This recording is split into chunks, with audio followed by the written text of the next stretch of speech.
ان میں سب سے پہلی سورۃ العنکبوت۔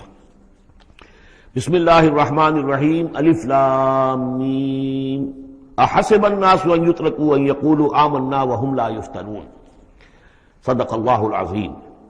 یہ صورت مبارکہ اچھی طرح نوٹ کر لیجئے کہ تقریباً تعین کے ساتھ ہم کہہ سکتے ہیں کہ یہ سن 5 نبوی میں نازل ہوئی ہے، اور صورت اس وقت یہ ہو چکی تھی مکے کے اندر کہ مسلمانوں کو ہر طرح سے ستایا جا رہا تھا۔ 3 سال تک تو یہ ہوا ہے، حضور نے جب اپنے دعوت کا آغاز کیا تو پہلے 3 سال تو یہ ہے کہ کوئی زیادہ الارم محسوس نہیں کیا، خطرہ محسوس نہیں کیا مکے والوں نے، بلکہ انہوں نے کوشش یہ کی کہ چٹکیوں میں اڑا دیں۔ استہزاء ہے، تمسخر ہے، شاعر ہے، ساحر ہے، یہ ہے وہ ہے، جو بھی کہہ کر کہ جیسے کہ ول جو ہوتی ہے کسی کی، اگر یہ ان کی جو ول ہے اس کو کل کر دیا جائے تو اگر یہ بددل ہو کر بیٹھ جائیں محمد تو یہ سارا معاملہ خود ہی ختم ہو جائے گا۔ جو داعی ہے، جو لیڈر ہے، اگر اس کی جو قوت ارادی ہے اسے کسی طرح ختم کر دیا جائے تو استہزاء سے، تمسخر سے، یہ پرسیکیوشن جو تھی وربل تھی، زبانی۔ لیکن جب انہوں نے دیکھا کہ یہ دعوت تو بڑھ رہی ہے، اور سب سے بڑھ کر یہ ہے کہ ہمارے غلاموں کے طبقے میں سے لوگ ان کے پاس آ گئے ہیں اور ایمان لے آئے ہیں، اور ہمارے نوجوان ان کے گرویدہ ہو گئے ہیں، ہمارے نوجوان ان کے پر ایمان لے آئے ہیں، اور اونچے گھرانوں کے نوجوان، مصعب بن عمیر آ گیا ہے، اور عثمان ابن عفان آ گیا ہے رضی اللہ تعالیٰ عنہما، اور فلاں آ گئے ہیں، سعد ابن ابی وقاص آ گیا، وہ بھی نوجوان تھے، یہ جو اس طرح کے اونچے گھرانوں کے لوگ آ گئے ہیں۔ تب انہوں نے پھر فیصلہ کیا کہ اب ان کو سزا دی جائے، انہیں مارا جائے، انہیں گھروں میں بند رکھا جائے، اور خاص طور پر جو غلام تھے بیچارے، جن کے کوئی وہاں حقوق تھے ہی نہیں۔ غلام تو اپنے آقا کی ملکیت ہوتا تھا، وہ اگر آقا اپنے غلام کو قتل بھی کر دے تو اس پر کوئی جرم نہیں، اس لیے کہ ایسے ہی ہے جیسے کہ آپ کی بکری تھی، جب تک آپ نے چاہا گھر میں اپنے باندھے رکھا، اس کا دودھ پیا، جب آپ نے چاہا اس کو ذبح کیا اور گوشت کھا لیا، تو اس میں آپ کو کون پوچھے گا کہ یہ بکری کیوں ذبح کی تم نے؟ بھائی بکری میری ملکیت تھی۔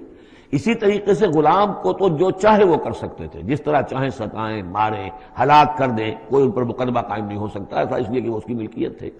تو سب سے زیادہ شدید معاملہ جو ہوا ہے وہ غلاموں کے ساتھ ہوا، حضرت بلال رضی اللہ تعالیٰ عنہ، حضرت ابو فقیر رضی اللہ تعالیٰ عنہ۔ پھر یہ کہ کچھ اور لوگ وہاں پر ایسے تھے جو حلیف کی حیثیت سے رہتے تھے، وہ قرشی نہیں تھے، غلام بھی نہیں تھے لیکن قرشی بھی نہیں تھے، لیکن یہ کہ مکے میں ان کا قیام تھا کسی قرشی کے امان، اس سے امان لے کر، اس کے حلیف کی حیثیت سے۔ جیسے یہ آئے تھے جو یاسر رضی اللہ تعالیٰ عنہ، یہ یمن سے آئے تھے، بلکہ ان کے بارے میں یہ معلوم ہوتا ہے کہ انہیں خواب آیا تھا کہ آخری نبی کے ظہور کا وقت ہے، کیونکہ یمن میں عیسائی تھے اور وہاں چرچا موجود تھا ان چیزوں کا۔ اس حوالے سے ان کے علم میں جب یہ بات آئی اور انہیں اندازہ ہوا کہ اس علاقے میں نبی کا ظہور ہونا ہے تو وہ یہاں آ گئے، اور ابو جہل کا ایک چچا تھا، وہ شریف انسان تھا، اس کا حلیف بن کر اور اس کی زیر کفالت انہوں نے مکے میں رہنا شروع کر دیا، اور اسی کی یہ لونڈی تھی حضرت سمیہ رضی اللہ تعالیٰ عنہ۔ تو جو آقا تھا ابو جہل کا چچا، اس کی اجازت سے حضرت سمیہ سے نکاح کر لیا، اور اللہ نے ان کو بیٹا دیا جس کا نام عمار ہے۔ تو عمار اور ان کے والد یاسر اور والدہ عمار کی اور یاسر کی اہلیہ یہ سمیہ، یہ 3 کا خاندان تھا۔ وہ جو چچا تھا ابو جہل کا، اس کا انتقال ہو گیا، اب گویا کہ اس خاندان کی سربراہی ابو جہل کے ہاتھ میں ہے، تو اس نے ان 3 پر جو بھی تشدد کیا ہے سب سے زیادہ، 2 کو تو اس ٹارچر کے ذریعے سے، اور ٹارچر کے پھر آخری نتیجے میں ان کو دونوں کو شہید کر دیا، حضرت یاسر کو بھی اور حضرت سمیہ کو بھی رضی اللہ تعالیٰ عنہما۔ اور عمار نے بمشکل جو ہے جان بچائی، اپنے ایک کلمہ کفر کہہ کر پھر انہوں نے جان بچا لی، اور پھر اس پر پچھتائے بھی بہت کہ یہ میں نے کلمہ کفر کیوں کہا، لیکن قرآن مجید میں یہ بات واضح کر دی گئی کہ صرف جان بچانے کے لیے کلمہ کفر انسان کہہ دے اور اس کا دل جو ہے وہ مطمئن ہو ایمان کے اوپر، تو اللہ تعالیٰ معاف فرمانے والا ہے۔ بہرحال یہ جو تشدد ہو رہا تھا شدید، انہی میں سے ایک ہے خباب بن الارت رضی اللہ تعالیٰ عنہ۔ یہ لوہار کا کام کرتے تھے، یہ بھی کوئی اونچے گھرانے کے آدمی نہیں تھے۔ ان کے ساتھ بھی پھر جو کچھ کیا گیا ہے، ان کے ساتھ وہ واقعہ پیش آیا کہ دہکتے ہوئے انگارے جو ہیں وہ لٹائے، زمین کے اوپر بچھائے گئے، انہیں بلایا گیا، اتارو اپنا کرتا اتار دیا، اب لیٹ جاؤ ان کے اوپر، ننگی پیٹھ کے بل وہ دہکتے ہوئے انگاروں پر لٹا دیے گئے۔ پھر یہ کہ اسی انگاروں سے ان کی کھال جو ہے وہ جلی اور پیٹھ کی چربی پگھلی، اس سے وہ انگارے جو ہیں وہ ٹھنڈے ہوئے۔ تو یہ صورتحال تھا۔ تو وہ حضرت عمار جو ہے خباب بن الارت رضی اللہ عنہ، وہ راوی ہیں کہ جب ہم پر یہ شدت اتنی ایسی ہو گئی کہ ناقابل برداشت ہو گئی تو ہم پھر حضور کی خدمت میں حاضر ہوئے، اور حضور اس وقت جو ہے خانہ کعبہ کے ایک دیوار کے سائے میں، ذرا ایک طرف کو سایہ تھا، تو آپ نے اپنی ایک چادر جو ہے اس کا تکیہ بنایا ہوا تھا اور آپ اس طرح فرما رہے تھے۔ تو ہم گئے، ہم نے کہا کہ اے اللہ کے رسول، کیا آپ ہمارے لیے دعا نہیں کرتے؟ ہمارے لیے اللہ کو نہیں پکارتے؟ ہمارے لیے اب یہ چیزیں ناقابل برداشت ہو رہی ہیں، کب تک ہم جھیلیں گے، کب تک برداشت کریں گے؟ لیکن یہ کہ وہ کہتے ہیں کہ حضور کو یہ ناگوار گزرا، آپ اٹھ کر بیٹھ گئے اور آپ نے فرمایا خدا کی قسم تم جلدی مچا رہے ہو، ابھی تو تم پر وہ چیزیں آئی ہی نہیں ہیں جو تم سے پہلوں پر آئی تھیں۔ ان کے ساتھ تو یہ بھی ہوتا تھا کہ ایک شخص کو لا کر آدھا زمین میں گاڑ دیتے تھے اور باقی جسم جو آدھا اس کا ہوتا تھا زمین سے باہر، تو سر کے اوپر آرا رکھ کر چیرنا شروع کر دیتے تھے اور پورے جسم کو 2 حصوں میں بانٹ دیتے تھے، یہ بھی ہوتا تھا۔ زندہ آگ میں جلا دیتے تھے، یہ بھی ہوتا تھا۔ تو تم جلدی کر رہے ہو، خدا کی قسم وہ دن تو آئے گا کہ ایک سوار صنعا سے حضرت موت تک جائے گا اور اس سے سوائے اللہ کی کسی کا خوف نہیں ہوگا، لیکن بہرحال تمہیں صبر کرنا ہوگا۔ وہ انداز ہے اس رکوع کا۔ یہ جو پہلا رکوع ہے سورہ عنکبوت کا، یہ گویا کہ ایک تحریک اور ایک دعوت، اور انقلابی تحریک ہو، انقلابی دعوت ہو۔ اس میں جو آزمائشیں آتی ہیں، تکلیفیں آتی ہیں، مصائب آتے ہیں، ظاہر بات ہے لوگوں کو قربانیاں دینی پڑیں گی تبھی کوئی کام ہوگا، بغیر اس کو تو نہیں ہوتا۔ اور جب تصادم کا مرحلہ شروع ہو جائے، جب یہ ہے کہ ایک جو معاشرہ جو ہے جس کے اندر کہ وہ کام کر رہے ہیں وہ محسوس کریں کہ یہ ہمارے لیے خطرہ بن گئے ہیں، وہ پرسیکیوٹ کریں اور انہیں ستائیں، تو پھر اس وقت جو مسائل ہوں گے ذہنوں کے اندر ان کا حل ہے اس میں۔ اور یہ اس اعتبار سے ضربۃ السلام ہے پورے قرآن مجید میں، اس موضوع کے اعتبار سے یہ چوٹی ہے۔ جیسے کہ میں نے آپ کو حدیث سنائی لکل شیء ضربۃ یا کل شیء سنام، ہر شے کی ایک چوٹی ہوتی ہے، وسنام القرآن سورۃ البقرہ، قرآن کی بحیثیت مجموعی چوٹی وہ تو سورہ بقرہ ہے۔ لیکن یہ کہ قرآن حکیم میں مختلف جو مضامین کے اعتبار سے جیسا کہ میں نوٹ کراتا آیا ہوں کہ اس موضوع پر یہ آیت یہ گویا کہ ذروۂ سنام ہے، یہ رکوع جو ہے یہ اس موضوع پر ذروۂ سنام ہے قرآن مجید کا، اس کا کلائمیکس ہے، اس کی چوٹی ہے۔ الف لام میم احسب الناس ان یترکوا ان یقولوا آمنا وهم لا یفتنون، کیا لوگوں نے یہ سمجھا تھا کہ وہ چھوڑ دیے جائیں گے صرف یہ کہنے سے کہ ہم ایمان لے آئے اور انہیں آزمایا نہ جائے گا؟ اب دیکھ رہے ہیں آپ، وہی تیکھا انداز ہے، اظہار ناراضگی ہے، اظہار خفگی ہے، اس لیے کہ تم سے پہلے جو کچھ ہوا ہے۔ اب یہ 3 آیتیں میں آپ کو نوٹ کرا چکا ہوں، سورہ بقرہ کی آیت نمبر 214، ام حسبتم ان تدخلوا الجنة ولما يأتكم مثل الذين خلوا من قبلكم مستهم البأساء والضراء وزلزلوا حتى يقول الرسول والذين آمنوا معه متى نصر الله ألا إن نصر الله قريب۔ یہ آیت ہم پڑھ چکے ہیں۔ اسی کی ہم مضمون آیت جو ہے سورہ آل عمران میں آئی ہے، آیت نمبر 142۔ اسی کی ہم مضمون آیت آ چکی ہے سورہ توبہ میں، آیت نمبر 16۔ لیکن یہ کہ یہ مکی قرآن میں یہ آیت ہے، یہ ہے جڑ اور بنیاد، جو ہے کہ اس کا ظہور جو ہو رہا ہے، پھر یہ سمجھیے کہ یہ کلی کھلی ہے تو 3 اس کی جو پتیاں نمایاں ہوئی ہیں اس آیت کی، وہ سورہ بقرہ، سورہ آل عمران اور سورہ توبہ میں ہے۔ حسب الناس، اور ناس کہا ہے، یہ بھی نہیں کہ اہل ایمان کو یہ غلط فہمی ہو گئی تھی، یہ بھی ایک طرح سے عتاب کا انداز ہے، اللہ تعالیٰ ناراضگی کا اظہار کر رہے ہیں، تم جلدی مچا رہے ہو۔ احسب الناس ان یترکوا ان یقولوا آمنا وهم لا یفتنون، کیا لوگوں نے یہ سمجھا تھا کہ وہ یہ کہنے سے جنت میں داخل ہو جائیں گے، چھوڑ دیے جائیں گے کہ وہ ہم ایمان لے آئے، انہیں آزمایا نہ جائے گا؟ وَلَقَدْ فَتَنَّا الَّذِينَ مِن قَبْلِهِمْ، ہم نے تو جو بھی ان سے پہلے تھے ان کو بھی آزمایا ہے، ہر ایک کو آزمایا۔ آزمائش کے بغیر ہم نہیں کسی کے ایمان کو تسلیم کرتے۔ فَلَيَعْلَمَنَّ اللَّهُ الَّذِينَ صَدَقُوا وَلَيَعْلَمَنَّ الْكَاذِبِينَ، تو اللہ تعالیٰ تو ظاہر کر کے رہے گا، لفظی ترجمہ تو ہوگا اللہ جان کر رہے گا، لیکن اللہ تعالیٰ کا علم تو قدیم ہے، جو کچھ ان کے دلوں میں اللہ جانتا ہے، لیکن اللہ ظاہر کر دے گا کہ کون کتنے پانی میں ہے، کون منافق ہے، کون ضعیف الایمان ہے، کون قوی الایمان ہے، کون صادق الایمان ہے، کون جو ہے جھوٹ موٹ کا مومن بنا ہوا ہے، کون وہ دودھ پینے والا مجنو ہے اور کون واقعتاً جانثار مجنو ہے، یہ سب کچھ پتہ چلتا ہے آزمائشوں سے۔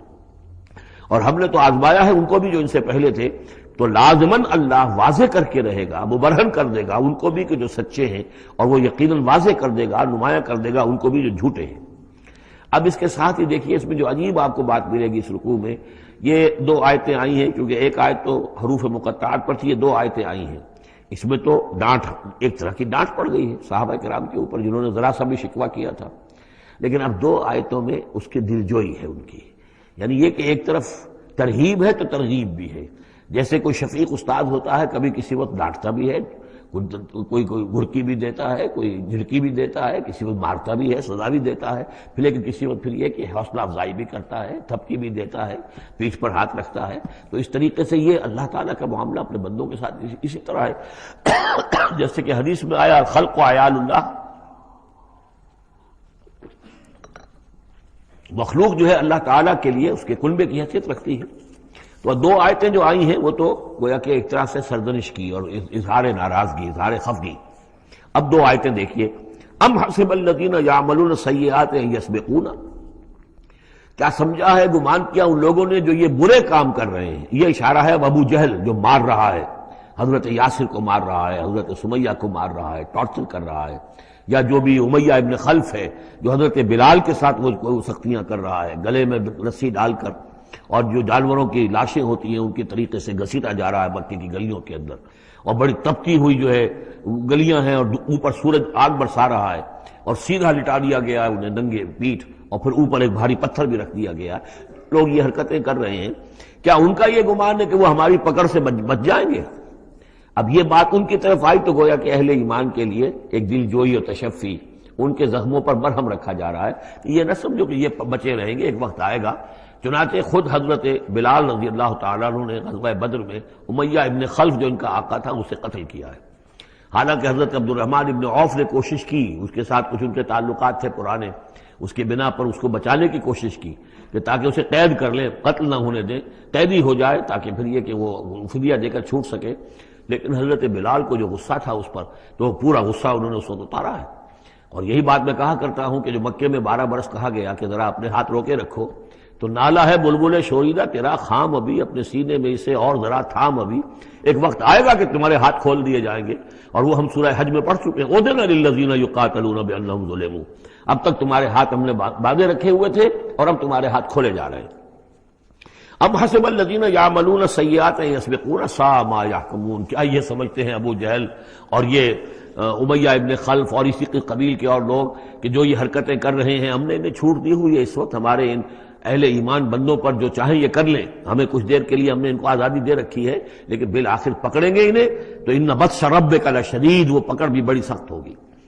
دوسری آیت جو ہے مزید ان کی دلجوئی کے لیے، من کان یرجو لقاء اللہ فإن اجل اللہ لآت، جو کوئی بھی اللہ سے ملاقات کا امیدوار ہے اسے یقین رکھنا چاہیے کہ اللہ کی ملاقات کا وہ معین وقت آ کر رہے گا. یعنی اے بلال اور اے ابو فقیہ اور اے خباب، تمہیں کہیں یہ گمان نہ ہو، شیطان یہ وسوسہ نہ کہیں تمہارے دلوں میں ڈالے اور تمہیں پریشان کرے کہ پتہ نہیں آخرت ہونی بھی ہے کہ نہیں ہونی ہے. جیسا کہ میں نے عرض کیا تھا کہ دنیا نقد ہے، آخرت ادھار ہے.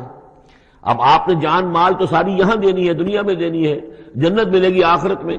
تو جو شیطان وسوسہ اندازی کرتا ہے، نو نقد نہ تیرا ادھار، یہ ادھار کی دنیا جو معاملہ ہے، سودا ادھار کی جنت ہے یہ، اور تم دنیا کے اندر اپنا سب کچھ لٹا رہے ہو. تو ایسا نہ ہو، تمہیں یقین رکھنا چاہیے کہ وہ وقت آ کر رہے گا اور اللہ تعالیٰ تمہاری ان تمام ایثار اور قربانی کی جو تم دے رہے ہو اس کے دین کے لیے، اس کی توحید کے لیے، اس کا بھرپور تمہیں صلہ دے گا. وَهُوَ السَّمِيعُ الْعَلِيمُ، وہ سب کچھ سننے والا ہے اور سب کچھ جاننے والا ہے، اس کی نگاہ سے کوئی چیز پوشیدہ نہیں ہے. وَمَنْ جَاهَدَ فَإِنَّمَا يُجَاهِدُ النَّفْسِ. اب پھر ایک ذرا تھوڑے سے سرزنش کی آیت بھی آ گئی. دو آئی تھی سرزنش کے انداز میں، دو دلجوئی کے انداز میں، اب پھر ایک پھر سرزنش کا انداز ہے. وہ کیا ہے؟ وَمَنْ جَاهَدَ فَإِنَّمَا يُجَاهِدُ لِنَفْسِهِ. دیکھو اگر تم کوئی قربانیاں دے رہے ہو، تکلیف اٹھا رہے ہو، ایثار کر رہے ہو، تو جو بھی جہاد کر رہا ہے وہ اپنے لیے کر رہا ہے، وہ ہمارے اوپر احسان نہ سمجھے. اللہ تعالیٰ کی شان اس سے بہت اونچی ہے. یہ ہم سورہ حجرات میں جا کر پڑھیں گے، یمنون علیک ان اسلموا قل لا تمنوا علی اسلامکم بل اللہ یمن علیکم ان ہداکم للایمان. تم اگر اللہ کے لیے، اللہ کے دین کے لیے کچھ کرتے ہو تو نہ احسان سمجھو اللہ پر اور نہ احسان سمجھو اللہ کے رسول پر. اللہ کا احسان ہے کہ اس نے تمہیں قبول کر لیا ہے اور تمہیں یہ ساری کام کرنے کی توفیق وہ دے رہا ہے، یہ احسان مانو. منت منع کی خدمت سلطان ہمیں کو نہیں، اس کا احسان نہ دھرو بادشاہ پر کہ تم خدمت کر رہے ہو بادشاہ کی. منت شناسزو کہ بخدمت بداشتت، اس کا احسان مانو کہ اس نے تمہیں خدمت کا موقع دیا ہے. تو اللہ تعالیٰ کا احسان مانو اور یہ نہ سمجھو کہ تم اللہ پر کوئی احسان کر رہے ہو. وَمَنْ جَاهَدَ فَإِنَّمَا يُجَاهِدُ لِنَفْسِهِ. اب دیکھ رہے ہیں کہ کس قدر متعلق یہ چیزیں ہیں، انسانی احساسات ہوتے ہیں، اس طرح کے خیالات آتے ہیں. إِنَّ اللَّهَ لَغَنِيٌّ عَنِ الْعَالَمِينَ. اللہ تعالیٰ تو تمام جہانوں سے غنی ہے، اسے کسی کی احتیاج نہیں ہے. وَالَّذِينَ آمَنُوا وَعَمِلُوا الصَّالِحَاتِ. اب ایک آیت آ رہی پھر دلجوئی والی. اور جو لوگ ایمان لائے اور جو لوگ نیک عمل کریں گے، ایمان کے تقاضے پورے کریں گے، ثابت قدم رہیں گے، ان مصیبتوں کو جھیلیں گے، لَنُكَفِّرَنَّ عَنْهُمْ سَيِّئَاتِهِمْ. ہم لازماً دور کر دیں گے ان سے ان کی برائیوں کو. ان کے نامہ اعمال کے اوپر اگر کوئی دھبے ہوئے بھی، کوئی چھینٹی ہوئی بھی تو ہم انہیں ہٹا دیں گے. اور وَلَنَجْزِيَنَّهُمْ أَحْسَنَ الَّذِي كَانُوا يَعْمَلُونَ، اور لازماً بدلہ دیں گے اس رکوع میں آپ دیکھ رہے ہیں کہ یہ جو لام مفتوح شروع میں اور پھر نون مشدد جو ہے وہ کس قدر تکرار کے ساتھ آ رہا ہے. فَلَيَعْلَمَنَّ اللَّهُ الَّذِينَ صَدَقُوا وَلَيَعْلَمَنَّ الْكَاذِبِينَ. آیت نمبر 3 کے اندر بھی 2 مرتبہ وہ صیغہ آیا. اب یہاں جو آیا لَنُكَفِّرَنَّ عَنْهُمْ سَيِّئَاتِهِمْ، ہم لازماً ان سے ان کی برائیوں کو دور کر دیں گے. وَلَنَجْزِيَنَّهُمْ أَحْسَنَ الَّذِي كَانُوا يَعْمَلُونَ، اور یقیناً بدلہ دیں گے انہیں بہت عمدہ ان کے اعمال کا. وَوَصَّيْنَا الْإِنسَانَ بِوَالِدَيْهِ. اب ایک مسئلہ اور تھا عملی. جو لوگ ایمان لائے تھے نوجوان تھے، جو ان میں سے نوجوان تھے، اب ان کے لیے مسئلہ یہ ہو گیا کہ والدین کہہ رہے ہمارے حقوق ہیں تمہارے اوپر، ہم نے تمہیں پالا پوسا ہے، لہذا ہمارا حکم مانو. ہم کہتے ہیں کہ محمد سے تم اپنا تعلق توڑ لو، چھوڑو اس کو، دین کو، کیوں اس میں لگے ہوئے ہو؟ آخر تم ہماری اولاد ہو، ہم نے تمہیں پالا. خاص طور پہ ماں، حضرت سعد بن ابی وقاص کی والدہ، والد تو فوت ہو چکے تھے لیکن والدہ جو ہے اس نے بڑے ناز و نام میں پالا تھا. اب اس کے بعد اس نے جو ہے مرن برت رکھ لیا اس عورت نے، ماں جو تھی حضرت سعد بن ابی وقاص کی. اگر سعد اپنے باپ کے دین میں واپس نہیں آتا تو میں اپنے آپ کو ہلاک کر دوں گی، مر جاؤں گی، نہ کچھ کھاؤں گی نہ پیوں گی. اب دیکھیے اس نوجوان سلیم الفطرت نوجوان جو ایمان لایا ہے محمد صلی اللہ علیہ وسلم، بہرحال وہ ایک شریف انسان ہے، نوجوان ہے، ماں کی یہ حالت دیکھ رہا ہے تو کتنے بڑے امتحان سے دوچار ہو گیا. تو مسئلہ پیدا ہوا کہ معاملات میں کیا کیا جائے. ایک والدین کے جو احسانات ہیں وہ اپنی جگہ ہیں، والدین کا کے ساتھ حسن سلوک خود قرآن مجید میں 4 جگہ میں نوٹ کر آیا ہوں. اللہ کے حق کے فوراً بعد والدین کا حق ہے. تو اب عملی سوال یہ ہے کہ جہاں یہ دونوں حق ٹکرا جائیں، والدین جو ہے شرک کا حکم دے رہے ہیں، والدین دین کے خلاف حکم دے رہے ہو تو کیا کریں؟ فرمایا وَوَصَّيْنَا الْإِنسَانَ بِوَالِدَيْهِ، ہم نے وصیت کی ہے انسان کو اس کے والدین کے بارے میں، حسن سلوک کی وصیت ہم نے کی ہے، بار بار کی ہے. وَإِن جَاهَدَاكَ لِتُشْرِكَ بِمَا لَيْسَ لَكَ بِهِ عِلْمٌ، لیکن اگر وہ تم پر دباؤ ڈالیں، تم سے جہاد کریں. اب دیکھیے جہاد کا لفظ یہاں مشرک والدین کے لیے آ رہا ہے، جہاد جد و جہد کرنا، کوشش کرنا، دباؤ ڈالنا. وَإِن جَاهَدَاكَ لِتُشْرِكَ بِمَا لَيْسَ لَكَ بِهِ عِلْمٌ، کہ میرے ساتھ تم شریک کرو اور شرک کرو میرے ساتھ اور شریک ٹھہراؤ ایسی چیزوں کو جس کے لیے تمہارے پاس کوئی علم نہیں. فَلَا تُطِعْهُمَا، تو ان کا کہنا نہ مانو. گویا کہ یہاں وہ اپنی لمٹ سے ایکسیڈ کر رہے ہیں. اب والدین کے حقوق ہیں لیکن اللہ کے حقوق کے بعد، اللہ کے حقوق سے پہلے نہیں. اللہ کا حق فائت ہے، لہذا اس معاملے میں اللہ کا دین ہے، اللہ کا حکم وہ مقدم رہے گا، والدین کا حکم دوسرے نمبر پر ہوگا. ہاں یہ ہے کہ ایک بندہ جو ہے ایک نوجوان وہ یہ ضرور کرے کہ ڈانٹ کر نہ بات کرے، ڈپٹ کر بات نہ کرے، سینہ تان کر نہ کرے، اس طرح کرے جیسے کہ حضرت ابراہیم یا ابتے یا ابتے یا ابتے، وہ ابا جان امی جان آپ دیکھیے میرے لیے مجبوری ہے، میں نہیں کر سکتا ہوں، آپ اس معاملے کے اندر مجھ پر جو ہے وہ دباؤ نہ ڈالیں، نرمی کے ساتھ ان میں جس طریقے سے بھی ہو. لیکن یہ ہے کہ ماننا نہیں ہے.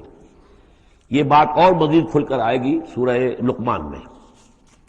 وَإِن جَاهَدَاكَ لِتُشْرِكَ بِمَا لَيْسَ لَكَ بِهِ عِلْمٌ فَلَا تُطِعْهُمَا، تو ان دونوں کا کہنا مت مان. إِلَيَّ مَرْجِعُكُمْ، میری ہی طرف تمہیں لوٹ کر آنا ہے. فَأُنَبِّئُكُم بِمَا كُنتُمْ تَعْمَلُونَ، اور پھر میں تمہیں بتا دوں گا، جتلا دوں گا جو کچھ کہ تم کرتے رہے تھے. اب یہاں بھی ایک مسئلہ پیدا ہوتا ہے کہ یہ لوگ اپنے گھر والوں سے کٹ رہے ہیں، والدین سے کٹ رہے ہیں، بھائی سے جدا ہو رہے ہیں. اب یہ عتبہ ابن ربیعہ جو بہت بڑا سردار تھا، ان کے بڑے بیٹے جو ہے حذیفہ ابن عتبہ وہ ایمان لے آئے، اور چھوٹا بھائی وہ تھا کہ جو میدان میں گیا، میدان میں باپ کے ساتھ غزوہ بدر میں جو پہلے جو 3 جو ہے واصل جہنم ہوئے وہ بھی تھا، ولید بن عتبہ غالباً نام تھا اس کا. تو بھائی سے جدا ہو رہا ہے، رشتہ داروں سے اب کٹ گئے ہیں، والدین سے گھر نکال دیے گئے ہیں. تو اب ان میں جو ان کے دل زخمی ہیں، ان زخمی دلوں پہ مرہم کیا رکھا جا رہا ہے؟ وہ یہ ہے کہ تم صرف کٹے ہی نہیں ہو، جڑے بھی تو ہو.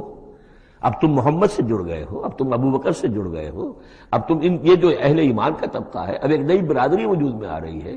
یہ تمہارے اصل بھائی ہیں، یہ تمہارے جو دین کے اندر بھائی ہیں، جو نظریاتی بھائی ہیں، جو ہم مقصد بھائی ہیں، یہ ہے تمہارے اصل اب عزیز. تو اللہ تعالیٰ نے اگرچہ تمہیں کٹنے کا بھی حکم دے دیا ہے، لیکن یہ کہ اس نے تمہارے لیے ایک رفاقت فراہم کی ہے. والذین آمنوا وعملوا الصالحات لندخلنہم فی الصالحین، اور یقیناً وہ لوگ جو ایمان لائے اور نیک عمل کرے انہیں داخل کریں گے صالحین میں. اور یہ داخلہ دنیا میں بھی ہو گیا. محمد رسول اللہ نے انہیں چھاتی سے لگایا، سینے سے لگایا. اور جیسا کہ 2 دفعہ ہم پڑھ چکے ہیں، حضور کو اللہ تعالیٰ حکم دے رہا ہے کہ آپ ان کے سامنے ذرا اپنے کندھے تواضع، آپ اے محمد آپ تواضع اختیار کیجئے، ان کے سامنے اپنے کندھے جھکائیے. وَخْفِضْ جَنَاحَكَ لِلْمُؤْمِنِينَ، اور وَخْفِضْ جناحک لمن اتبعک من المؤمنین 2 دفعہ آ چکا، سورہ ہجر میں آ چکا، سورہ طہ میں آ چکا. تو گویا کہ یہ اللہ تعالیٰ نے اپنا احسان بتایا. اور پھر آخرت میں اولئک مع الذین انعم اللہ علیہم من النبیین والصدیقین والشہداء والصالحین، ان کی رفاقت حاصل ہوگی.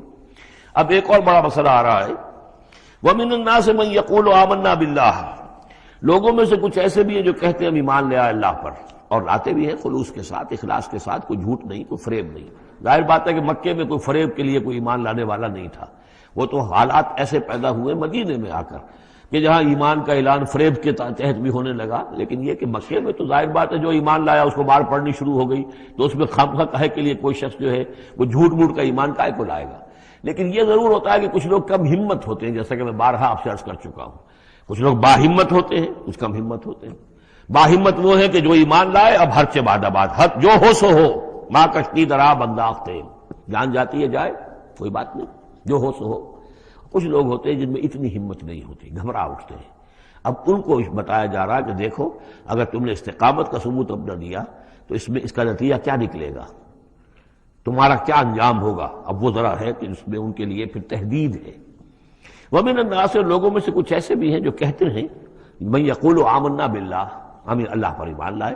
فَإِذَا أُوذِيَ فِي اللَّهِ، جب اللہ کی راہ میں اللہ کی توحید کو ماننے کی وجہ سے ان کو ایذا پہنچائی جاتی ہے، پرسیکیوٹ کیا جاتا ہے، انہیں ٹارچر کیا جاتا ہے، جعل فتنة الناس كعذاب اللہ، تو وہ لوگوں کی طرف سے ڈالی ہوئی فتنے کو، آزمائش کو، یہ ایسے اس سے گھبرا اٹھتے ہیں جیسے اللہ کے عذاب سے گھبرانا چاہیے. کم ہمتی ہے. وَلَئِن جَاءَ نَصْرٌ مِّن رَّبِّكَ، اور اے نبی اگر آپ کے رب کی طرف سے مدد آ جائے، صورتحال تبدیل ہو جائے، فتح آپ کو مل جائے، حالات اچھے ہو جائیں، لَيَقُولُنَّ إِنَّا كُنَّا مَعَكُمْ، اس وقت پھر یہ کہیں گے کہ ہم بھی تو آپ کے ساتھ ہی تھے. یہ کردار پہلے بھی آ چکا ہے، سورہ بقرہ میں آ چکا، سورہ حج میں آ چکا. وَمِنَ النَّاسِ مَن يَعْبُدُ اللَّهَ عَلَىٰ حَرْفٍ فَإِنْ أَصَابَهُ خَيْرٌ اطْمَأَنَّ بِهِ وَإِنْ أَصَابَتْهُ فِتْنَةٌ انقلب عَلَىٰ وَجْهِهِ خَسِرَ الدُّنْيَا وَالْآخِرَةَ. وہی کردار پھر یہاں پر آ گیا ہے. کوئی کہا کہ ہم ایمان لے آئے، لیکن جب تکلیف آئی، کوئی مصیبت آئی تو ایسے گھبرا گئے جیسے کہ اللہ کے عذاب سے گھبرانا چاہیے. لیکن یہ کہ اس کے بعد اگر نصرت آ جائے تو یہ آپ موجود ہوں گے کہ ہم بھی ساتھی تھے آپ کے. اولیس اللہ بعالم بما فی صدور العالمین، تو کیا اللہ بخوبی واقف نہیں ہے اس سے کہ جو لوگوں کے جو تمام جہان والوں کے دلوں کے اندر ہے اور جو ان کے سینوں کے اندر مضمر ہے. وَلَيَعْلَمَنَّ اللَّهُ الَّذِينَ آمَنُوا وَلَيَعْلَمَنَّ الْمُنَافِقِينَ، اور یقیناً اللہ ظاہر کر کے رہے گا سچے اہل ایمان کو اور ظاہر کر کے رہے گا منافقین کو. گویا کہ یہ شکل جو ہے یوں سمجھیے یہ وہ روگ ہے کہ یہ اگر بڑھ گیا، تم نے ابھی نپ دی ایول ان دی بڈ، ابھی فوری طور پر اس کی اصلاح کر لو، فوری طور پر علاج کر لو. ابھی ٹی بی کا تمہیں انفیکشن ہوئی ہے، فرسٹ سٹیج میں ہے، علاج کر لو. لیکن اگر کہیں تم نے اس وقت پرواہ نہ کی اس کی اور یہ مرض بڑھ گیا تو یہ منافقت تک لے جائے گا تمہیں. اللہ تعالیٰ پھر کھول دے گا کہ یہ منافقت ہے.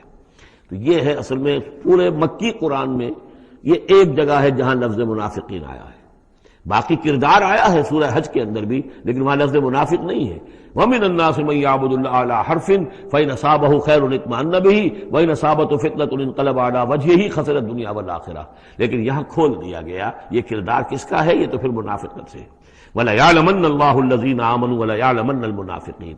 اب ایک اور تیسرا پرابلم ہے، یہ 3 پرابلم یہاں پر ٹیکل کیے گئے ہیں.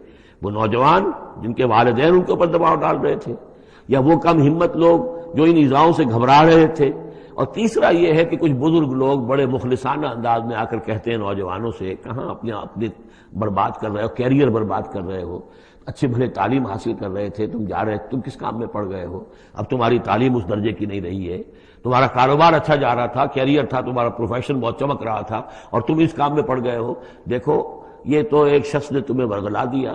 دیکھو ہمارے راستے پر چلو، راستہ صحیح یہی ہے. ہم آخر بوڑھے لوگ ہیں، ہمارا تجربہ ہے، ہم نے اپنے بال دھوپ میں سفید نہیں کیے ہیں.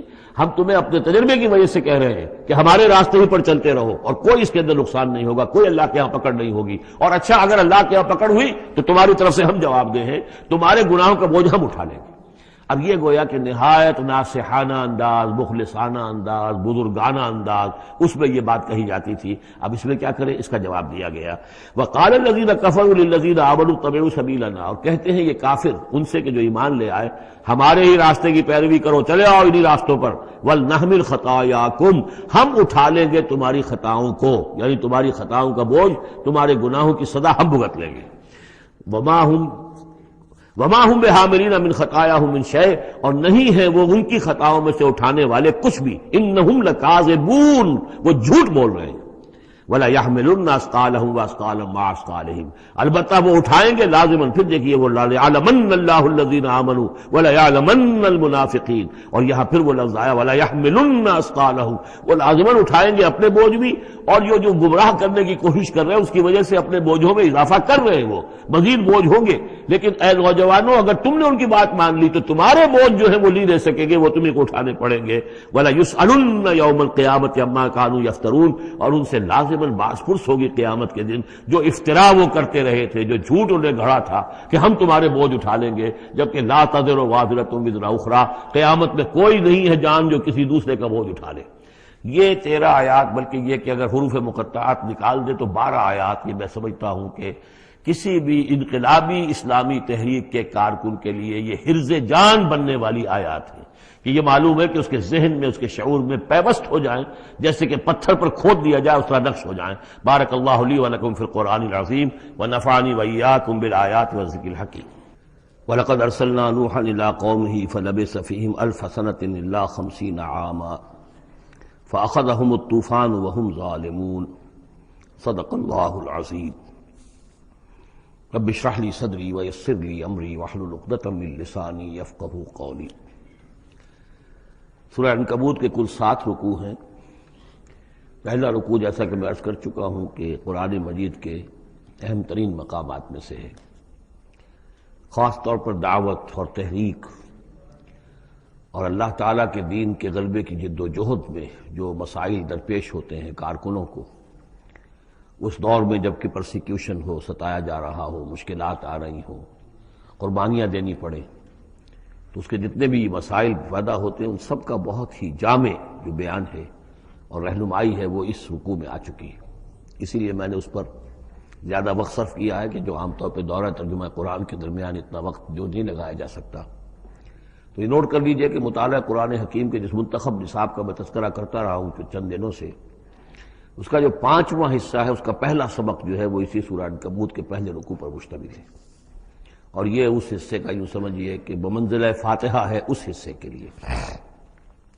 اب جو بقیہ 6 رکوع ہیں ان میں 3 میں انباء الرسل کا معاملہ آ رہا ہے، لیکن ظاہر بات ہے کہ یہاں جو انباء الرسل آ رہے ہیں تو بیچ بیچ میں خاص طور پر یہی جو مسئلہ ہے بیک گراؤنڈ میں جو مسلمانوں کے مسائل درپیش ہیں، اور جو اس وقت حضور صلی اللہ علیہ وسلم اور آپ کے ساتھی جن مسائل سے دوچار ہیں، اور جو کچھ کے کشاکش جو ہے مکے میں ہو رہی ہے اہل کفر اور اہل ایمان کے مابین، تو اس کے یوں سمجھیے بٹوین دی لائنز وقفے وقفے سے اس کی طرف بھی اشارے ہیں۔ پھر جو بقیہ 3 رکوع رہ جائیں گے ان 3 رکوعوں میں 2 لڑیاں ہیں جو بٹی ہوئی ہیں، ایک لڑی میں خطاب ہے مشرکین عرب کی طرف، اور ایک لڑی میں جو اہل ایمان تھے، جو حضور صلی اللہ علیہ وسلم پر ایمان لائے تھے، جو ان مشکلات سے دوچار تھے، وہاں بھی پھر گن کر 10 ہدایات ان کو دی گئی ہیں، لیکن وہاں یہی ہے کہ وہ بٹی ہوئی ہونے کی وجہ سے لڑیاں وہ کٹا پھٹا معاملہ ہوگا، جیسے کہ سورہ بقرہ میں آپ کو بتا چکا ہوں یا سورہ نساء میں۔ وَلَقَدْ أَرْسَلْنَا نُوحًا إِلَىٰ قَوْمِهِ، اور ہم نے بھیجا تھا نوح کو اس کی قوم کی طرف، فَلَبِثَ فِيهِمْ أَلْفَ سَنَةٍ إِلَّا 50 عَامًا، تو رہا ان کے مابین وہ 1000 برس سے صرف 50 برس کم، 950 برس۔ حضرت نوح کا ذکر کتنی مرتبہ آ چکا ہے، لیکن یہ بات پہلے کبھی نہیں کہی گئی، یہاں کیوں کہی گئی کہ اے مسلمانوں تم ابھی پریشان ہو گئے ہو، ابھی اس کے امتحان اور بھی ہیں، اور جیسے کہ سورہ انعام میں آیا تھا، اے نبی اگر آپ کو یہ جھٹلا رہے ہیں وَإِن يُكَذِّبُوكَ فَقَدْ كُذِّبَ رُسُلٌ مِّن قَبْلِكَ، تو آپ سے پہلے ہمارے رسول تھے انہوں نے صبر کیا۔ ذرا یاد کیجئے کہ ہمارے بندے نوح نے صلی اللہ علیہ السلام 950 برس تک صبر کیا، تو اے مسلمانوں تم سوچو، تم ابھی سے گھبرا گئے ہو۔ یہ موج پریشاں خاطر کو پیغام لبے ساحل نے دیا ہے، دور وصال بحر کبھی تو موجوں میں گھبرا بھی گئی۔ فَأَخَذَهُمُ الطُّوفَانُ وَهُمْ ظَالِمُونَ، تو اس کی قوم کو، حضرت نوح کی قوم کو آ پکڑا طوفان نے، اور وہ ظالم تھے، گناہگار تھے۔ فَأَنجَيْنَاهُ وَأَصْحَابَ السَّفِينَةِ، تو ہم نے بچا لیا اس کو یعنی حضرت نوح کو اور کشتی والوں کو۔ وَجَعَلْنَاهَا آیَةً لِّلْعَالَمِينَ، اسے ہم نے بنا دیا تمام جہانوں کے لیے، تمام جہان والوں کے لیے ایک نشانی۔ وَإِبْرَاهِيمَ، اور ہم نے بھیجا ابراہیم کو، اذ قال لقومہ، جبکہ اس نے کہا اپنی قوم سے، اعبدوا اللہ واتقوہ، اللہ کی بندگی اختیار کرو اور اس کا تقوی اختیار کرو۔ ذالکم خیر لکم ان کنتم تعلمون، یہی تمہارے لیے بہتر ہے اگر تم سب اگر علم رکھتے ہو۔ انما تعبدون من دون اللہ اوثانا، یہ جن کو تم پوج رہے ہو اللہ کو چھوڑ کر، یہ تو صرف کوئی بت ہیں، ان کے تھان ہیں جو تم نے بنا لیے ہیں۔ وتخلقون افکا، اور تم نے جھوٹ موٹ گھڑا ہوا ہے، یہ اس کی کوئی بنیاد نہیں، کوئی سند نہیں، نہ عقل میں اور نہ ہی کسی اللہ کی اتاری ہوئی کتاب میں۔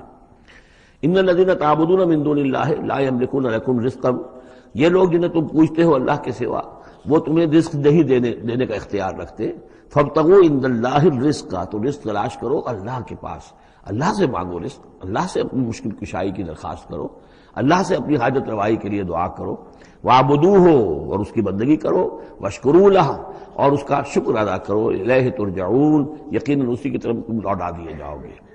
اب یہ ذکر حضرت ابراہیم کا کر کر طویل جو ہے ایک جملہ معترضہ آ رہا ہے کہ رخ موڑ دیا گیا ہے اس وقت جو کشاکش ہو رہی تھی حضور کے اور مشرکین مکہ کے درمیان، اب ذکر اس کا ہو رہا ہے۔ وَإِن تُكَذِّبُوا، گویا کہ اب خطاب ہو رہا ہے اہل مکہ سے، اور اگر تم جھٹلا رہے ہو فقد کذب امم من قبلکم، تو دیکھو تم سے پہلے بہت سی قوموں نے جھٹلایا۔ وما علی الرسول الا البلاغ المبین، اور ہمارے رسول پر محمد پر صلی اللہ علیہ وسلم کوئی ذمہ داری نہیں ہے سوائے واضح طور پر اور صاف صاف پہنچا دینے کے۔ اولم یروا کیف یبدی اللہ الخلق ثم یعیدہ، کیا وہ دیکھتے نہیں ہے کیسے اللہ تعالیٰ تخلیق پہلی مرتبہ کرتا ہے پھر وہ دوبارہ بھی کرے گا۔ ان ذلک علی اللہ یسیر، اور یہ اللہ تعالیٰ پر بہت آسان ہے۔ قل سیروا فی الارض فانظروا، اور تو ان سے کہیے کہ ذرا گھومو پھرو زمین میں اور دیکھو کیف بدأ الخلق، کیسے اللہ تعالیٰ پہلے تخلیق کیا ہے اس نے خلق کو، ثم اللہ ینشئ النشأۃ الآخرہ، پھر اللہ اٹھائے گا یا اٹھاتا ہے۔ دنیا میں بھی ہو رہا ہے کہ کھیتی جو ہے وہ ختم ہو گئی، پھر اگلی پھر ایک فصل آ گئی، پھر فصل آ گئی، یہ تو ایک سائیکل چل رہا ہے، اور پھر یہ کہ اللہ تعالیٰ دوسری مرتبہ تمہیں اسی طرح اٹھا دے گا۔ نشأۃ آخرہ جو ہے آخرت کی جو تمہیں اٹھانا ہے وہ اللہ کے اختیار میں ہے۔ ان اللہ علی کل شیء قدیر، یقیناً اللہ ہر شے پر قادر ہے۔ یعذب من یشاء ویرحم من یشاء، وہ جس کو چاہتا ہے عذاب دیتا ہے دے گا، اور جس کو چاہے گا رحم فرمائے گا۔ وإلیہ تقلبون، اور اسی کی طرف تم لوٹا دیے جاؤ گے۔ وما انتم بمعجزین فی الارض، اور تم اسے شکست نہیں دے سکتے زمین میں، ولا فی السماء، نہ آسمان میں، نہ زمین میں کہیں بھاگ کر نہ آسمان میں کہیں بھاگ کر اللہ کو عاجز کر سکتے ہو۔ وما لکم من دون اللہ من ولی ولا نصیر، اور نہیں ہے کوئی تمہارا اللہ کے سوا نہ حمایت، یعنی اللہ کے ورے یا اللہ کے مقابلے میں۔ یہ دون کا لفظ بہت سے معنی دیتا ہے عربی زبان میں، دیکھنا ہوتا ہے کس کانٹیکسٹ میں کیا معنی ہے۔ اس کانٹیکسٹ میں اللہ کے مقابلے میں تمہارا کوئی نہ ولی ہوگا نہ نصیر ہوگا، نہ کوئی حمایتی نہ مددگار۔ والذین کفروا بآیات اللہ ولقائہ، اور جن لوگوں نے کفر کیا اللہ کی آیات کا اور اس سے ملاقات کا انکار کیا، اولئک یئسوا من رحمتی، یہ وہ لوگ ہیں جو میری رحمت سے مایوس ہو چکے ہیں۔ واولئک لہم عذاب علیم، اور ان کے لیے دردناک عذاب ہے۔ یہاں یہ جملہ معترضہ ختم ہوا اور اب پھر حضرت ابراہیم کا تذکرہ آ رہا ہے۔ فما کان جواب قومہ، تو نہیں تھا کوئی جواب حضرت ابراہیم کی قوم کا، الا ان قالوا، سوائے اس کے کہ انہوں نے کہا اقتلوہ او حرقوہ، اس ابراہیم کو قتل کر دو یا اسے جلا دو۔ فانجاہ اللہ من النار، تو اللہ تعالیٰ نے انہیں نجات دی آگ سے۔ ان فی ذلک لآیات لقوم یؤمنون، اور یقیناً اس میں نشانیاں ہیں ان لوگوں کے لیے جو ایمان رکھتے ہیں۔ وقال انما اتخذتم من دون اللہ اوثانا مودۃ بینکم فی الحیاۃ الدنیا، اب یہ ہے جو بہت اہم جو بات ہے جو کہی ہے انہوں نے، اور انہوں نے کہا حضرت ابراہیم علیہ السلام نے کہ دیکھو تم نے جو یہ اللہ کے سوا بت بنا رکھے ہیں انہیں پوجتے ہو، یہ بھی تم بھی جانتے ہو کہ ان کے پاس کچھ نہیں ہے، تم بھی جانتے ہو کہ ان کو کوئی اختیار حاصل نہیں ہے، تم بھی اور واقع ہو چکے میرے متنبع کرنے کے نتیجے میں تم آگاہ ہو چکے ہو کہ یہ تمہاری حماقت ہے، لیکن تم کیوں چمٹے ہوئے ہو؟ مودۃ بینکم فی الحیاۃ الدنیا، دنیا کی زندگی میں تمہاری باہمی محبتیں جو ہے وہ چمٹا رہی ہیں۔ اب کیا کریں، ہماری قوم ہے، ہماری برادری ہے، ہمارا خاندان ہے، وہ سب یہی کر رہا ہے، میں اگر چھوڑ دوں گا تو میں آؤٹ کاسٹ ہو جاؤں گا، میں تو نکل جاؤں گا پھر برادری سے، اکیلا آدمی کیسا رہے۔ یہ چیزیں ہیں کہ جو انسان کو پھر جمع کر رکھتی ہیں۔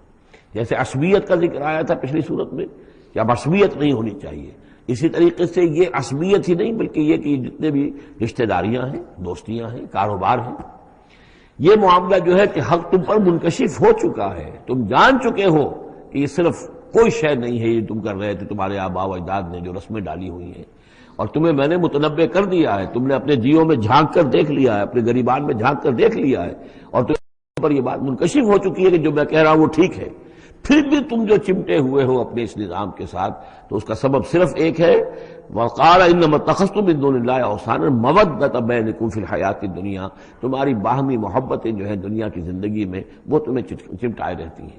یہی معاملہ ہے اس دنیا میں، جب کوئی تحریک اٹھتی ہے اللہ کے دین کے کام کرنے کے لیے اور بہت مخلص لوگ اس میں شامل ہوتے ہیں، محنت کرتے ہیں، کوشش کرتے ہیں. فرض کیجئے کسی شخص سے کوئی غلطی ہو گئی، کوئی غلط رخ مڑ گئی تحریک، اب وہ تحریک جو ہے وہ کافی عرصے کے بعد اس کے اثرات ظاہر ہوئے، اس کے نتائج جو ہے لوگوں کے سامنے آ رہے ہیں، محسوس بھی ہو جاتا ہے کہ یہ واقعتاً ہم کسی غلط راستے پر آ گئے ہیں، لیکن یہ کہ پھر وہ ایک عصبیت جماعتی ایسی پیدا ہو جاتی ہے کہ سب کچھ ماننے کے باوجود پھر اس جماعت کو چھوڑنے کو تیار نہیں ہوتے.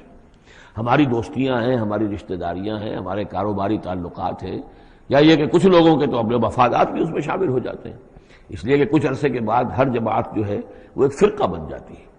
جیسے کہ آپ کو معلوم ہے کہ اللہ تعالیٰ نے اس امت کے لیے جو ہے وہ 3 چیزوں کا بندوبست کیا ہے ختم نبوت کے خلا کو پر کرنے کے لیے. نبوت ختم ہو گئی محمد الرسول اللہ پر، تو جو خلا پیدا ہوا وہ 3 چیزوں سے پر ہوا. نمبر 1، قرآن کی حفاظت کا ذمہ اللہ نے لے لیا، جب نہ تورات کا لیا تھا نہ انجیل کا لیا تھا. نمبر 2، ہر صدی میں مجددین کے اٹھانے کا اہتمام کر لیا. ایسے لوگ اٹھاتے رہے، نبی تو نہیں ہوں گے، وہی نہیں آئے گی، لیکن وہ دین کو تازہ کریں گے، دین کی حقیقی تعلیمات جو لوگ بھول چکے ہوں گے دوبارہ یاد دلائیں گے، دین کی اصل حقائق کی طرف متوجہ کریں گے. اور تیسرا یہ کہ ایک جماعت ضرور قائم رہے گی حق پر، لا تزال فی امتی طائفۃ قائمین علی الحق. اب ہوتا کیا ہے، ایک صدی میں کوئی ایک مجدد اٹھا، اس نے ایک محنت کی، کوشش کی، جد و جہد کی، کچھ لوگ اس کے گرد آ گئے، جمع ہو گئے، اعوان و انصار ہو گئے، وہ ایک جماعت بن گئے.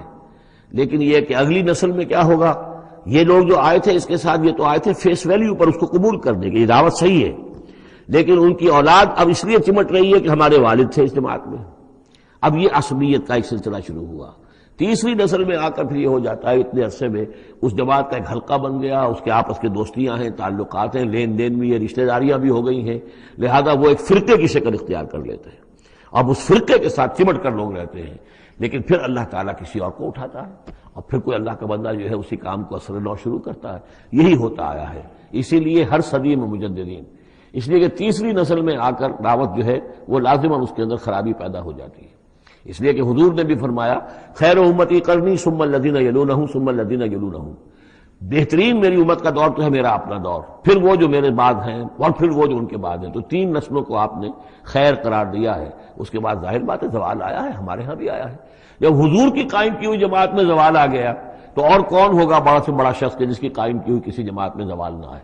تو یہ تو چیزیں ہوتی ہیں، لیکن ہر شخص کو ہر وقت دیکھنا چاہیے کہ آج کے دور میں دین کا وہ کام کس کے حوالے اللہ نے کیا ہے، کس کو توفیق دی ہے جو صحیح طریقے پر اس کام کو کر رہا ہے، اور اس کا ساتھ دینا چاہیے.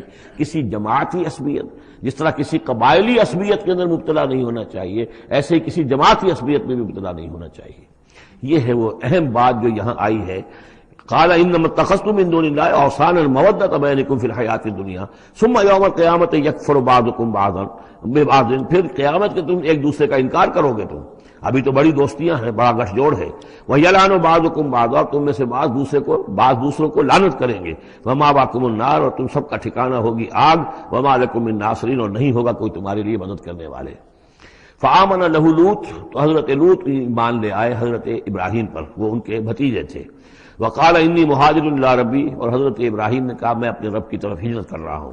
وہ اپنا ملک چھوڑ کر چلے آئے شام کی طرف. قرآن مجید میں کہیں بھی پھر اس کے بعد یہ تذکرہ نہیں ملتا کہ ان کی قوم کا کیا حشر ہوا، پیچھے ان کو ہلاک کیا گیا، کیا ہوا، واللہ عالم. انہ هو العزیز الحکیم، یقیناً اللہ تعالیٰ زبردست ہے، حکمت والا. ووہبنا لہ اسحاق و یعقوب، اور ہم نے اسے اسحاق جیسا بیٹا دیا، یعقوب جیسا پوتا دیا. وجعلنا فی ذریتہ النبوۃ والکتاب، اور پھر ہم نے اسی کی نسل میں، اسی کی اولاد میں نبوت اور کتاب رکھ دی. یہ نوٹ کر لیجئے کہ حضرت ابراہیم علیہ السلام کے بعد کوئی نبی، کوئی رسول اس دنیا میں ان کی نسل سے باہر نہیں آیا. لیکن یہ کہ ان کی نسل کہاں کہاں پھیلی ہے یہ ہم نہیں جانتے. حضرت ابراہیم کے بیٹے حضرت اسحاق، ان کی نسل کتنی تھی، کہاں کہاں گئی ہے. تورات نے تو محفوظ رکھا ہے صرف یعقوب کو، اس لیے کہ بنی اسرائیل کیونکہ یہ لوگ ہیں، اس اپنی نسلی وہ جو بات تھی اس کے حوالے سے حضرت یعقوب کے بارے میں تو ساری چیزیں موجود ہیں. حضرت اسحاق کی کوئی اور بیٹا بھی تھا کہ نہیں تھا، عیسو تھا مثلا، تو وہ عیسو کہاں ہے، اس کی اولاد کہاں گئی. اس طرح بنی قطورہ، کئی بیٹے تھے حضرت ابراہیم کے حضرت قطورہ سے، تو ان میں سے صرف ایک کا ہمیں تذکرہ ملتا ہے، اور وہ ہے حضرت شعیب جس نسل میں آئے ہیں، مریم کی اولاد. باقی کہاں گئے. تو تو اسی طریقے سے یہ کہ یہ در حقیقت یہ اولاد ابراہیم کہاں کہاں پھیلی ہے، جیسے کہ میرا گمان ہے کہ ہندوستان میں بھی آئی ہے، صرف یہ کہ ہو سکتا ہے کہ حضرت اسحاق کی اولاد میں سے عیسو کی اولاد آئی ہو اور وہ یہاں پر آباد ہوئی ہو، لیکن یہ کہ ان کا تعلق بھی یہ خاص طور پر برہمن طبقہ جو ہے میں سمجھتا ہوں کہ وہ اسی طریقے سے ابراہیم کی نسل سے ہے۔ برہمن ابراہیم سے تعلق رکھنے والا برہمن، تو یہ میں سمجھتا ہوں کہ لفظی جو ہے اس کے اندر مناسبت موجود ہے۔ واللہ عالم، یقین سے ہم نہیں کہہ سکتے الا یہ کہ کوئی شخص ہسٹری کا اس کو اپنا ریسرچ کا موضوع بنائے، بڑا عالم ہو، وہ لائبریریاں جو ہے کھنگالے اور پرانی تاریخیں دیکھے، شاید۔ وَوَهَبْنَا لَهُ إِسْحَاقَ وَيَعْقُوبَ وَجَعَلْنَا فِي ذُرِّيَّتِهِ النُّبُوَّةَ وَالْكِتَابَ، ہم نے اسی کی نسل میں، اسی کی اولاد میں نبوت اور کتاب رکھ دی۔ طویل عرصے تک وہ نبوت و کتاب آتی رہی حضرت یعقوب کی اولاد میں، پھر آخری نبوت و رسالت حضرت اسماعیل کی اولاد میں۔ وَآتَيْنَاهُ أَجْرَهُ فِي الدُّنْيَا، ہم نے اسے اجر جو ہے دنیا میں بھی عطا فرمایا۔ وَإِنَّهُ فِي الْآخِرَةِ لَمِنَ الصَّالِحِينَ، اور یقیناً وہ آخرت میں ہمارے بڑے نیک بندوں میں سے ہیں۔ وَلُوطًا، اور ہم نے لوط کو بھیجا، اذ قال لقومہ انکم لتاتون الفاحشہ، جب انہوں نے کہا اپنی قوم سے، یہ جو قوم کہا گیا مجازن، حقیقتاً وہ قوم ان کی نہیں تھی، حضرت لوط جو ہے وہ تو بھیجے گئے ہیں ان شہروں کی طرف، یہی ایک استثناء ہے، ورنہ ہر قوم کی طرف رسول اسی کی امت اسی میں سے بھیجا گیا، لیکن چونکہ حضرت ابراہیم کے بعد کوئی رسول کسی اور قوم میں ہو نہیں سکتا، اس لیے عمورہ اور صدوم کی بستیوں میں جو بھیجے گئے وہ حضرت لوط ہیں جو حضرت ابراہیم علیہ السلام کے بھتیجے ہیں۔ انکم لتاتون الفاحشہ، تم لوگ بڑی بے حیائی کا ارتکاب کر رہے ہو، ما سبقکم بہا من احد من العالمین، تمام جہان والوں میں کسی قوم نے تم سے پہلے یہ حرکت نہیں کی۔ انکم لتاتون الرجال، کیا تم مردوں کی طرف آتے ہو اپنی شہوت کو پورا کرنے کے لیے، وتقطعون السبیل، اور راستہ مارتے ہو، یعنی فطرت کا راستہ تو یہ ہے، اولاد ہوتی ہے تو ہوتی ہے مرد اور عورت کے ملاپ سے، تم نے جو راستہ اختیار کیا تو گویا کہ اس فطرت کی راہ کو تم کاٹ رہے ہو۔ وَتَأْتُونَ فِي نَادِيكُمُ الْمُنكَرَ، اور تم اپنی مجلسوں میں یہ اس کا ارتکاب کرتے ہو، یہ ان کی بے حیائی کی اور ڈھٹائی کی انتہا ہو گئی تھی۔ فَمَا كَانَ جَوَابَ قَوْمِهِ، تو نہیں تھا جواب اس کی قوم کا کوئی، إِلَّا أَن قَالُوا، سوائے اس کے کہ انہوں نے کہا ائتنا بعذاب اللہ إِن كُنتَ مِنَ الصَّادِقِينَ، اے لوط اگر سچے ہو تو اللہ کا عذاب لے آؤ۔ قال رب انصرنی علی القوم المفسدین، تو انہوں نے حضرت لوط نے دعا کی پروردگار میری مدد فرما ان مفسدوں کے خلاف۔ ولما جاءت رسلنا ابراہیم بالبشریٰ، اور جب ہمارے جو ایلچی تھے یعنی وہ جو فرشتے آئے تھے انسانی شکل میں ابراہیم کے پاس بشرا لے کر، بشارت لے کر حضرت اسحاق کی ولادت کی، قالوا انا مہلکوا اہل هذه القریہ، انہوں نے کہا کہ ہم ہلاک کرنے کے لیے بھیجے گئے ہیں ان بستی والوں کو، ان اہلھا کانوا ظالمین، یقیناً اس کے جو بستی والے جو ہیں، اس بستی کے لوگ رہنے والے وہ بڑے ظالم ہیں، گناہگار ہیں۔ قال ان فیہا لوطا، حضرت ابراہیم نے کہا اس میں تو لوط بھی تو ہے اسی بستی کے اندر۔ قالوا نحن اعلم بمن فیہا، انہوں نے کہا ہمیں خوب معلوم ہے کہ کون کون ہے اس میں۔ لننجینہ اہلہ الا امرأتہ، ہم اسے بچا لیں گے، نجات دیں گے اس کو بھی، اس کے گھر والوں کو بھی، سوائے اس کی بیوی کے، کانت من الغابرین، وہ ہوگی رہ جانے والوں میں۔ ولما ان جاءت رسلنا لوطا، اور جب وہ ہمارے ایلچی جو ہے وہ پہنچے حضرت لوط کے پاس، سیء بہم، ان کو دیکھ کر وہ پریشان ہوئے، وضاق بہم ذرعا، اور ان کا دل جو بہت تنگ ہوا، خوبصورت لڑکوں کی شکل میں آئے تھے۔ وقالوا لا تخف ولا تحزن، انہوں نے کہا نہیں آپ نہ کوئی خوف کھائیں اور نہ کوئی رنجیدہ ہوں، انا منجوک واہلک، ہم تو آپ کو نجات دینے کے لیے آئے ہیں اور آپ کے گھر والوں کو، الا امرأتک، سوائے آپ کی بیوی کے، کانت من الغابرین، وہ پیچھے رہنے والوں ہی میں ہے۔ انا منزلون علی اہل هذه القریۃ رجزا من السماء، ہم نازل کرنے والے ہیں اس بستی کے رہنے والوں پر ایک آفت، ایک عذاب آسمان سے، بما کانوا یفسقون، پر سبب اس فسق کے اور فجور کے اور گندگی کے جو وہ کر رہے تھے۔ وَلَقَدْ تَرَكْنَا مِنْهَا آیَةً بَيِّنَةً، اور ہم نے چھوڑ دیا اس میں سے، اس بستی میں سے کوئی نشانی جو ہے وہ اس وقت تک موجود ہوگی جب کہ قرآن نازل ہوا ہے، اسی لیے کہ قرآن کہتا ہے بار بار تم گزرتے ہو ان بستیوں کے کھنڈرات کے اوپر سے، بَيِّنَةً لِقَوْمٍ يَعْقِلُونَ، ان لوگوں کے لیے کہ جو عقل سے کام لے۔ وَإِلَىٰ مَدْيَنَ أَخَاهُمْ شُعَيْبًا، اور مدین کی طرف ہم نے بھیجا ان کے بھائی شعیب کو، فقال یا قوم اعبدوا اللہ، اور انہوں نے کہا کہ اے میری قوم کے لوگوں اللہ کی بندگی کرو، وارجوا الیوم الآخرہ، اور دیکھو آخرت کے دن کی، قیامت کے دن کی انتظار میں رہو، امید میں رہو، وہ قیامت کا دن آ کر رہے گا۔ ولا تعثوا فی الارض مفسدین، اور زمین میں فساد مچاتے مت پھرو۔ فکذبوہ، تو انہوں نے اس کو جھٹلا دیا، فاخذتہم الرجفۃ، تو انہیں آ پکڑا ایک زلزلے نے، فاصبحوا فی دارہم جاثمین، تو وہ اپنے گھروں کے اندر پڑے رہ گئے اوندھے ہوئے۔ وعادا وثمودا، اسی طرح عاد اور سمود، وقد تبین لکم من مساکنہم، اور تمہیں معلوم ہے کہ ان کے مسکن کہاں تھے، تمہارے لیے واضح ہیں کہاں رہتے تھے یہ، کہاں آباد تھے۔ وزین لہم الشیطان اعمالہم، اور شیطان نے ان کے لیے ان کے برے اعمال کو، مشرکانہ افعال کو مزین کر دیا تھا، اسی میں مگن تھے، خوش تھے۔ فصدہم عن السبیل، اور روک دیا تھا انہیں اللہ کے صحیح راستے سے، صراط مستقیم سے، جو صراط توحید ہے اس سے۔ وَكَانُوا مُسْتَبْصِرِينَ، حالانکہ وہ تھے بہت ہوشیار، بہت غور کرنے والے، سوچنے والے، بڑے دانشور تھے، لیکن یہ کہ یہ بڑے دانشور جو ہے کسی جگہ ایسا بھی ہوتا ہے، بہت بڑا عقل مند انسان جو ہے وہ اپنے ناک کے نیچے کے پتھر سے ٹھوکر کھاتا ہے۔ یہ، اور اس کی سب سے بڑی مثال جو ہے وہ ہمارے آج کل کے سائنسدان ہیں، کتنی باریکیاں دیکھ رہے ہیں اس کائنات کی، سب کچھ دیکھ لیا، اللہ نظر نہیں آتا، کہاں سے کہاں دیکھ رہے ہیں، کتنی بڑی بڑی ٹیلیسکوپس ہیں، اور کتنے ٹریلین وہ لائٹ ایئرز کے اوپر دریافت کر رہے ہیں کہ نیا ستارہ وجود میں آ گیا، سب کچھ ہو رہا ہے، لیکن یہ کہ ان تمام چیزوں کو دیکھنے کے باوجود ان کا دماغ اللہ کی طرف منتقل نہیں ہوتا۔ یہ ہے کہ ایک طرف سے اندھے ہیں، ایک آنکھ کھلی ہے، ایک آنکھ اندھی ہے۔ تو اگرچہ وہ بھی تھے بڑے ہوشیار، مستبصرین، یعنی استبصار جو ہے یہ باب استفال، دیکھنا، بڑے غور سے دیکھا کرتے تھے، مشاہدہ کرتے تھے، آبزرو کرتے تھے، سب کچھ تھے، باقی سب کچھ نظر آیا انہیں، ڈھونڈنے والا ستاروں کی گزرگاہوں کا اپنے افکار کی دنیا میں سفر کر نہ سکا۔ وہ ساری جو ہے وہ ستاروں کی گزرگاہیں جو ہے ان کی تحقیق ہو رہی ہے، لیکن یہ کہ میں خود کون ہوں، کہاں سے آیا ہوں، کہاں جا رہا ہوں، میری زندگی کا مال کیا ہے، اس کا مقصد کیا ہے، بس پیدا ہونا، کھانا پینا، جانوروں کی طرح رہنا اور ختم ہو جانا۔ Is that all? Is death the end of our existence? کیا موت پر ہمارے وجود کا خاتمہ ہو جائے گا؟ تو کیا زندگی ہوئی، عمر دراز مانگ کے لائے تھے 4 دن، 2 آرزو میں کٹ گئے، 2 انتظار میں، کتنا وقت تو گزر گیا، بچپن کے اندر ابھی فہم ہی نہیں تھا، لڑکپن ہے، اس کے بعد نوجوانی ہے، اس کے کچھ اپنے ہی اور جو ہے اس کی کیفیات ہوتی ہیں۔ جب ذرا ہوش اور شعور آیا ہے، ایک ذرا ہوش میں آنے کے خطا کار ہیں ہم، اور اس کے بعد پھر بڑھاپا آ گیا، اور اس کے بعد جو ہے کہ لا یعلم من بعد علم شیئا، بس یہی زندگی ہے، یہ اشرف المخلوقات ہے، یہ مسجود ملائک کی زندگی یہ ہے؟ نہیں، اصل زندگی تو ہے تو اسے پیمانہ امروز و فردا سے نہ ناپ، جاویداں پہ ہم دواں ہر دم جواں ہے زندگی، وہ زندگی تو ابدی ہے۔ یہ تو اس کا چھوٹا سا حصہ علیحدہ کر کے ایک امتحانی وقفہ بنا دیا ہے، اسے ایک امتحانی وقفہ ہے، 3 گھنٹے کا نہیں، 30 سال کا صحیح، بس اس کے علاوہ کچھ نہیں۔ کوانٹیٹیو فرق ہے، کوالیٹیٹیو نہیں۔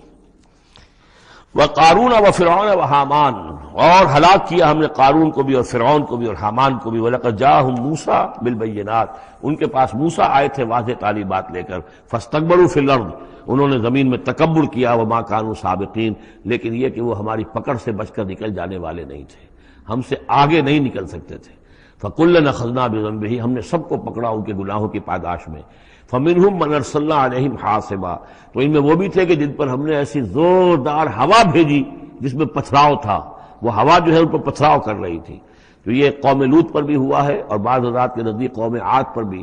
سخرها عليهم 7 ليال و8 أيام حسوما فترى القوم فيها صرعا، ایک ایسی تیز آندھی آئی ہے، 7 راتیں اور 8 دن چلتی رہی کہ اس نے اٹھا کر پٹخا ہے، اور اس میں وہ کنکر بھی تھے، وہ بلٹس کا کام کر رہے تھے، جو اور سے بڑے پتھر تھے وہ کام کر رہے تھے، میزائلز کا، تو یہ سب کے سب ہلاک ہو گئے۔ فمنهم من ارسلنا علیہ حاصبا ومنهم من اخذته الصیحہ، اور ان میں سے وہ بھی تھے کہ جن کو ایک چنگھاڑ نے آ پکڑا، یہ سمود اور اہل مدین تھے۔ ومنهم من خسفنا به الارض، ان میں وہ بھی تھے کہ جنہیں ہم نے زمین میں دھسا دیا، یہ قارون کا معاملہ ہے جو سورہ قصص میں آ چکا ہے۔ ومنهم من اغرقنا، اور وہ بھی تھے جنہیں ہم نے غرق کر دیا، اور غرق کرنے کے 2 طریقے ہوئے، ایک تو یہ کہ جو قوم آباد تھی، قوم نوح جہاں تھی وہی غرق کیا، وہی کا وہی، لیکن یہ کہ ایک یہ ہے کہ فرعون کو اور اس کے فوج کو اور لاؤ لشکر کو ان کے محل سے نکال کر، ان کے شہروں سے نکال کر لا کر اور دریا سمندر میں غرق کیا۔ وما كان الله ليظلمهم، لیکن اللہ تعالیٰ ان پر ظلم کرنے والا نہیں تھا، ولكن كانوا انفسهم يظلمون، بلکہ یہ تو وہ خود اپنے اوپر ظلم کر رہے تھے۔ مثل الذين اتخذوا من دون الله اولیاء كمثل العنكبوت، یہ بھی اس حصے کی ان 3 رکوعوں کی بڑی اہم آیت ہے، تمثیل ہے۔ مثال ان لوگوں کی کہ جنہوں نے اللہ کے سوا کسی کو اپنا حمایتی بنا رکھا ہے۔ یہ حمایتی غیر مرئی بھی ہو سکتے ہیں، جیسے یہ ہماری دیوی ہے، یہ دیوتا ہے، یہ اس کی کرپا چاہیے، اس کی نظر کرم ہو، یہ ہمارے جو اولیاء اللہ ہیں ذرا ان کی طرف سے اگر کچھ ہمیں فیض پہنچ جائے. اور یہ بھی ہوتا ہے دنیا میں بھی، مادی اعتبار سے بھی. اور یہ جو بھی کاز اینڈ ایفیکٹ کا سلسلہ اس کے تحت بھی تو ہم آخر لوگوں کو اپنا دوست سمجھتے ہیں، یہ ہمارے حمایتی ہیں، یہ ہماری مدد کریں گے. لیکن واقعہ یہ ہے کہ سوائے ایک اللہ کی دوستی کے باقی ساری دوستیاں جو ہیں وہ مکڑی کے جالے جتنی بس مضبوط ہیں، اس سے زیادہ نہیں ہے. مثل الذین اتخذوا من دون اللہ اولیاء کمثل العنکبوت، جن لوگوں نے اللہ کو چھوڑ کر کسی اور کو اپنا پشت پناہ اور مددگار بنایا ہے، کسی اور پر توکل ہے، کسی اور پر سہارا ہے. امریکہ ہماری مدد کرے گا، وہ جو کچھ 71 میں ہوا وہ آپ کو معلوم ہے، وہ بیڑا اس کا جہاز بھی آ رہا تھا، لیکن یہ کہ کوئی مدد ہماری نہیں کی گئی. کوئی نہیں ہے، کوئی کسی کا سہارا بننے والا نہیں ہے. سہارا تو اگر کوئی ہے تو وہ اللہ ہے، لیکن اس کو تم نے چھوڑ دیا، اس کو سہارا نہیں بنایا.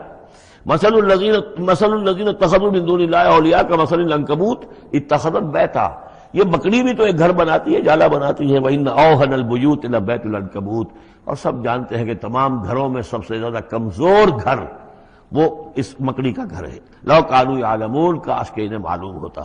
ان اللہ یعلم ما يدعون من دونہ من شیء، اللہ خوب جانتا ہے کہ جس کو یہ پکار رہے ہیں اللہ کے سوا کوئی شے ہے ہی نہیں. وَهُوَ الْعَزِيزُ الْحَكِيمُ، اور وہ زبردست ہے حکمت والا. وَتِلْكَ الْأَمْثَالُ نَضْرِبُهَا لِلنَّاسِ وَمَا يَعْقِلُهَا إِلَّا الْعَالِمُونَ، اور یہ مثالیں ہیں کہ جو ہم لوگوں کے لیے بیان کرتے ہیں لیکن نہیں سمجھتے ان سے مگر وہی لوگ کہ جو علم رکھنے والے ہیں. خلق اللہ السماوات والارض، اللہ تعالیٰ نے آسمان اور زمین تخلیق فرمائے بالحق، حق کے ساتھ. ان فی ذلک آیۃ للمؤمنین، یقیناً اس میں نشانی ہے اہل ایمان کے لیے. اب یہ جو بقیہ 3 رکوع ہیں 21ویں پارے میں آ رہے ہیں، یہ جیسا کہ میں نے عرض کیا اس میں 2 لڑیاں ہیں بٹی ہوئی. ایک لڑی ہے خطاب اہل ایمان سے، یہاں ایک جگہ آپ کو مل جائے گا کہ براہ راست خطاب بھی ہے، یا عبادی الذین آمنوا، یا ایھا الذین آمنوا والا جو ہے کہ جو مدنی صورتوں میں جو خطاب کا صیغہ ہے وہ تو یہاں بھی نہیں آیا، لیکن براہ راست خطاب کیا ہے.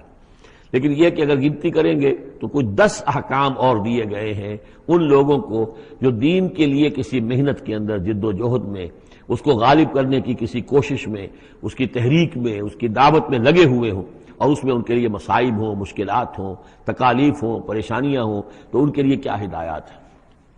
سب سے پہلی ہدایت 100 ہدایتوں کی ایک ہدایت، اتل ما اوحی الیک من الکتاب، تلاوت کرتے رہا کرو اس شے کی جو وحی کی گئی ہے آپ کی جانب کتاب میں سے. یہی ہم پڑھ چکے ہیں سورہ کہف میں بھی. وَاتْلُ مَا أُوحِیَ إِلَيْکَ مِن کِتَابِ رَبِّکَ لَا مُبَدِّلَ لِکَلِمَاتِهِ وَلَن تَجِدَ مِن دُونِهِ مُلْتَحَدًا. وہی بات، سب سے بڑا سہارا بندہ مومن کا کیا ہے؟ اللہ پر جتنا یقین ہوگا، اللہ پر جتنا بھروسہ ہوگا، اللہ سے جتنا تعلق ہوگا اتنا ہی صبر کرے گا. وَاصْبِرْ وَمَا صَبْرُكَ إِلَّا بِاللَّهِ، اور اللہ کے ساتھ تعلق کا سب سے بڑے ذریعہ یہ قرآن مجید ہے. طرفوا بِأَيْدِيكُمْ وَطَرَفُوا بِيَدِ اللَّهِ، اس کا ایک سرا تمہارے ہاتھ میں ہے، ایک سرا اللہ کے ہاتھ میں ہے. القرآن حبل اللہ الممدود من السماء إلى الأرض، حضرت عبداللہ ابن مسعود کی روایت کردہ حدیث ہے. حضور نے فرمایا یہ اللہ کی رسی ہے، مضبوطی کے ساتھ تھام لو اس کو، یہ تنی ہوئی ہے زمین سے آسمان تک. تو واعتصموا بحبل اللہ جمیعا، تو اس کے لیے یہ کہ قرآن پڑھا کرو. اتل ما اوحی الیک من الکتاب واقم الصلاۃ، اور قرآن کے بعد نمبر 2 نماز قائم کرنا. یہ نماز جو ہے اقم الصلاۃ لذکری، یہ سورہ طٰہٰ میں ہم پڑھ آئے ہیں. حضرت موسیٰ کو پہلی وحی ہو رہی ہے، پہلی گفتگو ہو رہی ہے کوہ طور پر. اقم الصلاۃ لذکری ان الصلاۃ تنہی عن الفحشاء والمنکر، یقیناً یہ نماز روکتی ہے بے حیائی کے کاموں سے بھی اور برے کاموں سے بھی. وَلَذِکْرُ اللَّہِ اکبر، اور جان لو اللہ کا ذکر سب سے بڑی شے ہے. یہاں ذکر کو علیحدہ نہ سمجھیں، یہی ذکر ہے. قرآن جو ہے الذکر ہے. ہم نے سورہ ہجر میں دیکھا الذکر، انا نحن نزلنا الذکر وانا لہ لحافظون. تو ذکر میں سب سے پہلے قرآن ہے. نمبر 2 اقم الصلاۃ لذکری، نماز قائم کرو میری یاد کے لیے. قرآن تو ہے ہی مجسم ذکر، نماز ذکر کے لیے ہے. اور تیسری چیز کیا ہے؟ ادعیہ معصورہ ہیں محمد رسول اللہ صلی اللہ علیہ وسلم کی. زندگی کا ہر کام کرتے ہوئے دعا ہے. آپ بیت الخلاء میں داخل ہو رہے ہیں تو دعا ہے، نکل رہے ہیں تو دعا ہے، گھر سے باہر جا رہے ہیں دعا ہے، گھر میں داخل ہو رہے ہیں دعا ہے، شیشہ دیکھا ہے تو دعا ہے، کپڑے بدلے ہیں دعا ہے. ہر کام کیجئے. وہ لیکن یہ کہ آپ کا اس وقت اللہ کے ساتھ ذہنی رشتہ قائم رہتا ہے۔ چوتھے نمبر پر جو بھی اور حضور نے فرمائے ہیں، یہ 33 مرتبہ سبحان اللہ اور 33 مرتبہ الحمدللہ اور اللہ اکبر، یہ بھی ذکر ہے۔ تو یہ تمام شکلیں ذکر کی ہیں، صرف کسی ایک شے کو ذکر نہ سمجھے ہمارے ہاں یہ بن گیا بس اللہ اللہ کر رہے ہیں تو ذکر ہے، نہیں، ذکر میں سب سے پہلے قرآن کی تلاوت ہے۔ اتل ما اوحی الیک من الکتاب واقم الصلاۃ ان الصلاۃ تنہی عن الفحشاء والمنکر ولذکر اللہ اکبر واللہ یعلم ما تصنعون۔ ایک تو یہ ہدایت ہو گئی، اللہ خوب جانتا ہے جو تم کر رہے ہو۔ دوسری ہدایت ولا تجادلوا اہل الکتاب الا باللتی ہی احسن، جنہیں پہلے تم سے کتاب دی گئی تھی ان سے جھگڑا مت کرو مگر بہترین طریقے پر، ان سے بات کرو تو بڑے ہی اسلوب سے کرو، خوبصورتی سے کرو، بات کو سمجھانے کے لیے کرو، ان کی توہین نہ ہو، ان کے جذبات کو آپ بھڑکنے نہ دیں، ان میں حمیت جاہلی جو ہے اپنی امکانیت تک تو کوشش کریں کہ وہ بھڑکے نہ، باقی پھر وہ جو کرتے ہیں وہ اللہ کے ہاں وہ ذمہ دار ہوں گے، لیکن ان سے گفتگو کرو تو بڑے عمدگی کے ساتھ کرو۔ الا الذین ظلموا منہم، سوائے ان کے جو ان میں سے نا انصافی پر تل گئے ہوں۔ اب یہ استثناء جو دو معنی میں ہے، ایک تو یہ ہے کہ اس کا مطلب یہ کہ ان سے مجادلہ کرو ہی نہ، اور دوسرے یہ کہ اگر ان کے ساتھ کسی وقت کوئی سختی بھی کرنی پڑے، کوئی سخت جملہ بھی کہنا پڑے تو اجازت ہوگی، جہاں معلوم ہو جائے کہ یہ ہٹ درمی کے اوپر جو ہے آ گیا ہے تو وہاں اس دونوں کا امکان پیدا ہو جائے گا۔ وَقُولُوا، لیکن تمہیں ان سے کہنا کیا ہے یہ بھی سمجھ لو، تاکہ اب اس کو جو سمجھیے کہ یہ ہمیں مسلمانوں میں جب کام کرنا ہے، مسلمان سو گئے ہیں، بھول گئے اپنے سبق کو، انہیں یاد دلانا ہے تو اسی انداز میں انہیں یاد دلانا ہے۔ قولوا آمنا بالذی انزل الینا وانزل الیکم، ان سے کہو بھائی ہم تو ایمان رکھتے ہیں اس پر بھی جو تمہاری طرف نازل کیا گیا اور اس پر بھی جو آپ کی طرف نازل کیا گیا۔ وَإِلَٰهُنَا وَإِلَٰهُكُمْ وَاحِدٌ، اور یہ تو نہیں ہے کہ ہمارا خدا کوئی اور ہے تمہارا خدا کوئی اور ہے، ہمارا الہ اور تمہارا الہ ایک ہی تو ہے۔ وَنَحْنُ لَهُ مُسْلِمُونَ، اور ہم تو اسی کے سامنے فرما بردارانہ اپنا سر جھکا چکے ہیں۔ وَكَذَلِكَ أَنزَلْنَا إِلَيْكَ الْكِتَابَ، اے نبی اسی طرح ہم نے آپ کی جانب بھی کتاب نازل کی ہے۔ فَالَّذِينَ آتَيْنَاهُمُ الْكِتَابَ يُؤْمِنُونَ بِهِ، تو وہ لوگ جنہیں ہم نے کتاب دی ہے، یہود اور نصارہ، ان میں بھی وہ لوگ ہیں جو اس پر ایمان لائیں گے یا جو ایمان لا رہے ہیں، جیسا کہ ہم پڑھ چکے ہیں کہ وہ آئے تھے کچھ لوگ جو حبشہ سے ایک وفد کی شکل میں، اور مکے والوں نے انہیں ستایا بھی، استہزاء بھی کیا، لیکن وہ لوگ وہ تھے جو پہلے حضرت عیسیٰ پر ایمان رکھتے تھے، عیسائی تھے، اور اب محمد پر بھی ایمان رکھتے ہیں، تو اللہ تعالیٰ نے ان کو دوہرا اجر دیا، مرتين۔ وَمِنْ هَؤُلَاءِ مَن يُؤْمِنُ بِهِ، اور ان میں سے یعنی مشرکین مکہ میں سے بھی بہت سے لوگ ہیں جو ایمان لائے ہیں اور ابھی لا رہے ہیں یا لائیں گے۔ وَمَا يَجْحَدُ بِآيَاتِنَا إِلَّا الْكَافِرُونَ، اور ہماری آیات کا انکار تو نہیں کرتے سوائے وہی کہ جو ناشکرے ہیں اور جو کفر کر اڑ گئے ہوں۔ اب ایک اور دیکھیے دلیل، اب یہ حصہ جو ہے یہ دوسری ڈوری آ گئی کہ جس میں روح سخن جو ہے مشرکین کے ساتھ رد و قضا والی بات ہے۔ وَمَا كُنْتَ تَتْلُو مِن قَبْلِهِ مِن كِتَابٍ، ارے نبی آپ تو اس سے پہلے، اس قرآن کے آپ پر نازل ہونے سے پہلے آپ کوئی کتاب پڑھتے ہی نہیں تھے، آپ دنیاوی اعتبار سے پڑھے ہوئے آدمی ہیں ہی نہیں، آپ نے تعلیم حاصل کی نہیں، لکھنا پڑھنا سیکھا نہیں۔ وَلَا تَخُطُّهُ بِيَمِينِكَ، نہ ہی آپ اپنے داہنے ہاتھ سے کچھ لکھتے تھے، کوئی کتاب لکھتے تھے، نہ پڑھتے تھے نہ لکھتے تھے۔ اِذًا لَارْتَابَ الْمُبْطِلُونَ، تو اس شکل میں تو ان کو جو اس کو باطل قرار دے رہے ہیں یہ لوگ جو جھوٹے کہہ رہے ہیں محمد کو، اس شکل میں تو پھر ان کے پاس کوئی کا کوئی شک کرنے کی گنجائش ہو جاتی کہ یہ بڑا لکھنے پڑھنے والے آدمی تھے، مشق کرتے کرتے بہت اچھی چیزیں بھی لکھنے لگے ہیں، اب ان کی زبان جو ہے مچ گئی ہے، قلم جو ہے وہ مچ گیا ہے، لہذا اب قرآن جیسی شے بھی تصنیف کر لی انہوں نے۔ اگر پہلے سے یہ عمل ہوتا، لیکن تم تو جانتے ہو کہ ہمارے اس نبی محمد نے صلی اللہ علیہ وسلم انہوں نے تو کبھی لکھنا پڑھنا سیکھا ہی نہیں۔ وَمَا كُنْتَ تَتْلُو مِن قَبْلِهِ مِن كِتَابٍ، نبی آپ تو نہیں پڑھا کرتے تھے اس کتاب سے پہلے کوئی کتاب۔ وَلَا تَخُطُّهُ بِيَمِينِكَ، اور نہ آپ اسے اپنے داہنے ہاتھ سے لکھتے تھے۔ اِذًا لَارْتَابَ الْمُبْطِلُونَ، تب تو ان لوگوں کو شک کرنے کی گنجائش پیدا ہو جاتی۔ بل هُوَ آیات بینات فی صدور الذین اوتوا العلم، بلکہ یہ تو آیات بینات ہیں، بڑی روشن ان لوگوں کے سینوں میں جنہیں علم دیا گیا ہے، وہ جانتے ہیں سابقہ جو کتابوں والے ہیں۔ وَمَا يَجْحَدُ بِآیاتِنَا إِلَّا الظَّالِمُونَ، اور ہماری آیات کا انکار نہیں کرتے مگر وہی جو ظالم ہیں۔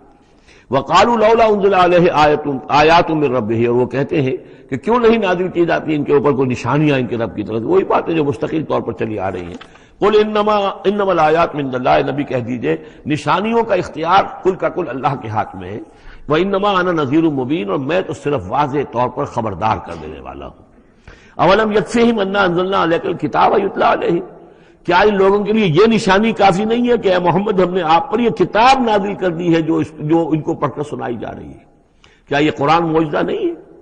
کتنی مرتبہ ان کو چیلنج کیا گیا اس قرآن جیسی ایک صورت ہی بنا لاؤ، 10 صورتیں بنا لاؤ، کیا یہ معجزہ نہیں ہے؟ کیا یہ عاجز نہیں آ چکے ہیں؟ اولم یکفہم، تو کیا یہ نشانی ان کے لیے کافی نہیں؟ اگر تو حق کا طالب ہو، ہدایت کا طالب ہو، تو یہ نشانی بھی کافی ہے۔ اولم یکفہم انا انزلنا علیک الکتاب یتلی علیہم ان فی ذلک لرحمۃ وذکری لقوم یؤمنون، یقیناً اس میں رحمت ہے اور یاد دہانی ہے، تذکیر ہے ان لوگوں کے لیے کہ جو مانتے ہیں۔ قل کفی باللہ بینی و بین شہیدا بینکم شہیدا، کہہ دیجئے میرے اور تمہارے درمیان اللہ کافی ہے بطور گواہ، وہ جانتا ہے کہ اس نے مجھے رسول بنایا ہے، وہ جانتا ہے کہ قرآن اس نے مجھ پر نازل کیا ہے۔ یعلم ما فی السماوات والارض، وہ جانتا ہے جو کچھ کے آسمانوں میں اور زمین میں ہے۔ والذین آمنوا بالباطل، اور وہ لوگ جو باطل پر ایمان رکھتے ہیں، وکفروا باللہ، اور اللہ کا کفر کرتے ہیں، اولئک هم الخاسرون، یقیناً وہی لوگ ہوں گے جو خسارے پانے والے ہیں۔ وَيَسْتَعْجِلُونَكَ بِالْعَذَابِ، یہ جلدی مچا رہے ہیں کہ لے آؤ عذاب۔ وَلَوْلَا أَجَلٌ مُّسَمًّى، اور اگر پہلے سے ایک وقت معین طے نہ ہو چکا ہوتا، لَجَاءَهُمُ الْعَذَابُ، تو پھر ان پر عذاب آ چکا ہوتا۔ وَلَيَأْتِيَنَّهُمْ بَغْتَةً، اور وہ ان پر آئے گا تو اچانک آئے گا، وَهُمْ لَا يَشْعُرُونَ، اور انہیں پتہ بھی نہیں ہوگا۔ یستعجلونک بالعذاب، یہ نبی پھر دوبارہ یہ الفاظ آئے، نوٹ کیجئے، بہت لطیف بات ہے، یہ عذاب کی جلدی مچا رہے ہیں۔ وَإِنَّ جَهَنَّمَ مُحِيطَةٌ بِالْكَافِرِينَ، حالانکہ جہنم ان کا احاطہ کر چکی ہے۔ یہ ایسے ہی ہے کہ جیسے کسی شہر کے باہر دشمن آ چکا ہو اور اس نے محاصرہ کر لیا ہو، شہر والوں کو پتہ ہی نہ ہو۔ تو اس طریقے سے وہ چونکہ غیر مرئی ہے، جہنم نظر نہیں آ رہی، ورنہ حقیقت میں تو جہنم ان کا احاطہ کر چکی ہے۔ یوم یغشاہم العذاب، جس دن کے عذاب ان کو آ کر ڈھانپ لے گا، ان پر چھا جائے گا، من فوقہم ومن تحت ارجلہم، ان کے اوپر سے بھی اور ان کے نیچے سے بھی، ان کے قدموں کے نیچے سے بھی۔ ویقول ذوقوا ما کنتم تعملون، اور پھر کہا جائے گا چکھو اپنے کرتوتوں کا مزہ۔ اب یہاں وہ تیسری ہدایت آ رہی، دو پہلے میں نے گنوائی تھی، اتل ما اوحی الیک من کتاب ربک من الکتاب واقم الصلاۃ ان الصلاۃ تنہی عن الفحشاء والمنکر ولذکر اللہ اکبر۔ دوسری ولا تجادلوا اہل الکتاب الا بالتی احسن الا الذین ظلموا منہم۔ اب دیکھیے تیسری، یا عبادی الذین آمنوا ان ارضی واسعۃ فایایا فاعبدون، اے میرے وہ بندو جو ایمان لائے ہو۔ پورے مکی قرآن میں یہ آیت ہے براہ راست خطاب، یا آئے گی آگے چل کر یا عبادی الذین اسرفوا علی انفسہم، بس۔ یا ایھا الذین آمنوا، یہ مکی مدنی دور کی اصطلاح ہے۔ یا عبادی الذین آمنوا، بڑا اس میں جو ہے نا بڑی عنایت ہے، شفقت ہے، اے میرے وہ بندو جو مجھ پر ایمان لائے ہو۔ ان ارضی واسعۃ، میری زمین بڑی کشادہ ہے۔ کیا معنی ہے؟ اگر مکے میں تم پر تمہارا قافیہ تنگ کر دیا گیا ہے، اگر مکے میں زندگی تمہارے لیے محال کر دی گئی ہے توحید پر رہتے ہوئے، چھوڑ دو اس مکے کو۔ یہ ہجرت کا اشارہ ہے۔ در حقیقت ہجرت حبشہ جو ہے یہ اس کی طرف رہنمائی ہے اس آیت کے اندر، کہ چلے جاؤ، اگر یہاں برداشت سے باہر ہو رہا ہے، تمہارے لیے ناقابل برداشت اگر ہو رہا ہے یہاں کا معاملہ، اور نہیں مزید تو ہندر پاتے، تو اس ملک کو چھوڑ، اس جگہ کو چھوڑ دو۔ یا عبادی الذین آمنوا ان ارضی واسعۃ، میری زمین بڑی کشادہ ہے، فایایا فاعبدون، بس صرف میری ہی بندگی کرو۔ چوتھی ہدایت، کل نفس ذائقۃ الموت، دیکھو موت تو آنی ہی آنی ہے، آج آ جائے کل آ جائے، آج نہ آئے کل آ جائے گی۔ آخر عمار اور یاسر کو ابو جہل نے اگر فرض کرو کہ ذبح کر دیا ہے، تو فرض کیجئے کہ چند دن اور جیتے تو موت تو پھر بھی آنی تھی نا۔ تو کل نفس ذائقۃ الموت، اگر یہ بات ذہن میں رہے کہ موت تو آنی ہی آنی ہے، آج نہیں تو کل، تو پھر بھی انسان جو ہے اس کے اندر ہمت بنی رہے گی کہ میں خام کا اپنی زندگی بچانے کے لیے حق کو چھوڑوں اور باطل سے ساز باز کروں، اس سے مصالحت کروں۔ ثم الینا ترجعون، اور پھر تم ہماری طرف لوٹا دیے جاؤ گے۔ پانچویں بات، والذین آمنوا وعملوا الصالحات لنبوئنہم من الجنۃ غرفا، ہمارے اس وعدے پر پختہ یقین رکھو کہ جو ایمان لائیں گے اور نیک عمل کریں گے، ہم لازماً ان کو جگہ دیں گے اس جنت کے بالا خانوں میں، جو سورہ فرقان کے آخری رکوع میں آیا تھا، اولئک یجزون الغرفۃ بما صبروا، انہیں غرفہ بالا خانہ ملے گا۔ تو من الجنت غرفاً، جروں کے بالا خانے ملیں گے جنت کے، تجری من تحت الانہار خالدین فیہا، جس کے نیچے ندیاں بہتی ہوں گی، اس میں وہ ہمیشہ ہمیشہ رہیں گے۔ نعم اجر العاملین، کیا ہی اچھا ہوگا عمل کرنے والوں کا اجر۔ چھٹی بات، الذین صبروا وعلی ربہم یتوکلون، وہ لوگ کہ جو صبر کریں اور اپنے رب پر توکل کریں۔ صبر کرو اور توکل کرو، دو ہی چیزیں ہیں، جو آئے جھیلو، صبر کرو، برداشت کرو۔ اور جو کچھ کرنا ہے اس میں توکل اللہ پر ہو، اپنی ذات پر نہیں، اپنی طاقت پر نہیں، اپنی صلاحیت پر نہیں، اپنی ذہانت پر نہیں، اپنی فطانت پر نہیں، اپنی لیاقت پر نہیں، سارا توکل اللہ، نہ مادی اسباب و وسائل پر۔ اگلی ہدایت اور آ رہی ہے، وَكَأَيٍّ مِّن دَابَّةٍ لَّا تَحْمِلُ رِزْقَهَا، یہ بھی نہ سمجھو کہ تمہارا رزق جو ہے کسی کے قبضے میں ہے وہ روک دے گا، اور تمہیں کیا کھاؤ گے کیا پیو گے۔ وَكَأَيٍّ مِّن دَابَّةٍ، تم دیکھتے نہیں کتنے حیوانات ہیں زمین میں، لا تحمل رزقها، کیا وہ اپنا رزق اٹھائے پھرتے ہیں؟ بڑا پیارے الفاظ ہیں انجیل میں، متی کی انجیل میں حضرت مسیح علیہ السلام کا جو پہاڑی کا واعظ ہے، اس میں انہوں نے اپنے شاگردوں سے خطاب کر کے کہا، کیوں فکر کرتے ہو کہ کیا کھاؤ گے کیا پیو گے؟ جنگل کی چڑیوں کو نہیں دیکھتے؟ نہ وہ کاشت کرتی ہیں، نہ ہل چلاتی ہیں، نہ بیج بوتی ہیں، نہ فصل کاٹ کر کہیں رکھتی ہیں، نہ کھٹے بھرتی ہیں، پھر بھی میں تم سے کہتا ہوں کہ وہ خالی پیٹ صبح گھر سے نکلتی ہیں، شام کو آسودہ ہو کر آ جاتی ہیں۔ تو جو رب تمہارا جو رب ان کو چڑیوں کو کھلا رہا ہے وہ تمہیں نہیں کھلائے گا؟ اور کیوں فکر کرتے ہو کہ کیا پہنو گے، لباس کہاں سے ملے گا؟ جنگل کی سوسن کو نہیں دیکھتے کہ جتنا خوبصورت لباس اس کو اللہ نے دیکھ رکھا ہے، یہ جو بھی پودے ہیں اور جو پھول ہیں ان کے، تو سلیمان بھی اپنی ساری شان و شوکت کے باوجود ویسا ملبس نہ تھا، ویسا خوبصورت لباس تو سلیمان کو بھی میسر نہیں تھا جو اللہ نے ان پھولوں کو دے رکھا ہے۔ تو غور کرو، جو وہ زمین کی اس گھاس پھوس کو، ان پودوں کو اس قدر حسین لباس دے رہا ہے، عمدہ لباس دے رہا ہے، جو ابھی ہیں اور کل نہیں ہوں گے، یا یہ کہ کاٹ کر اور وہ چولہوں میں جلا دی جائے گی گھاس، تو کیا وہ تمہیں نہیں پہنائے گا؟ لیکن تم یقین نہیں کرتے۔ توکل اور ایمان، یہ دونوں چیزیں ساتھ ساتھ جائیں گی۔ جتنا اللہ پر ایمان ہے اتنا ہی توکل ہوگا، جتنا ایمان کمزور ہے توکل بھی نہیں ہو سکے گا۔ تو الذین صبروا علی ربہم یتوکلون وکأی من دابۃ لا تحمل رزقها، یہ سارے جو ہیں چوپائے اپنا رزق لیے نہیں پھرتے، اللہ یرزقها وایاکم، اللہ انہیں بھی رزق دیتا ہے تمہیں بھی دے گا، وہو السمیع العلیم، اور یقیناً وہ سب کچھ سننے والا جاننے والا ہے۔ ایسا نہیں کہ اسے معلوم نہ ہو کہ میرا بندہ بھوکا ہے، میرا وفادار، میرا سپاہی، میرے دین کے لیے کام کرنے والا، اسے یہ معلوم نہ ہو کہ اس کو احتیاج ہے، اس کی کوئی ضرورت ہے۔ وہ نہ معلوم کس کے دل میں ڈالے گا کہ جو اس کے لیے ذریعہ بنا دے گا اس کو، اور اس کی ضرورت پوری ہو جائے گی۔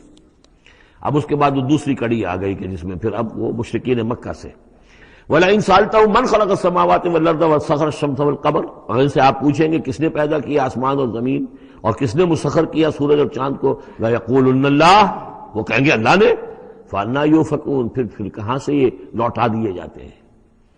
اللہ یبسط الرزق لمن یشاء من عباده ویقدر له، یہ اللہ ہی ہے کہ جو اپنے بندوں میں سے جس کے لیے چاہتا ہے رزق کو کشادہ کر دیتا ہے، اور جس کے لیے چاہتا ہے ماپ تول کر دیتا ہے، کم کر دیتا ہے۔ ان اللہ بکل شیء علیم، یقیناً اللہ تعالیٰ ہر چیز پر ہر چیز کا علم رکھتا ہے۔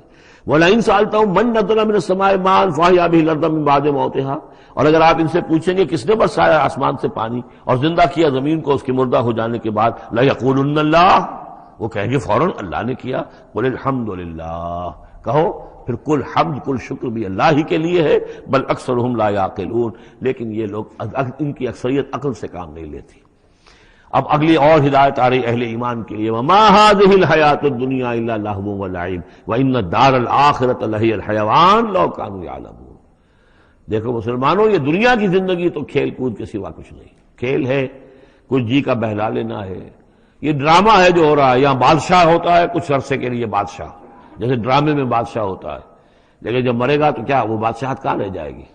ایسے ہی ڈرامے سے نکل آئے گا، لباس اتار دے گا تو ایک ایکٹر کا ایکٹر ہے، چاہے وہ فقیر تھا پہلے اس ڈرامے کے اندر، اور دوسرا ایکٹر جو ہے بادشاہ تھا، باہر نکل کر 3 گھنٹے کے بعد دونوں کے دونوں ایک جیسے ہیں، اور نہ وہ بادشاہ ہے نہ وہ فقیر ہے۔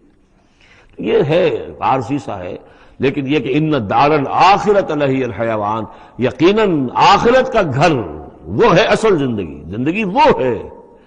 لو کانوا یعلمون، کاش کہ ہمیں معلوم ہوتا، لو کنا نعلم، کاش کہ ہمیں معلوم ہوتا۔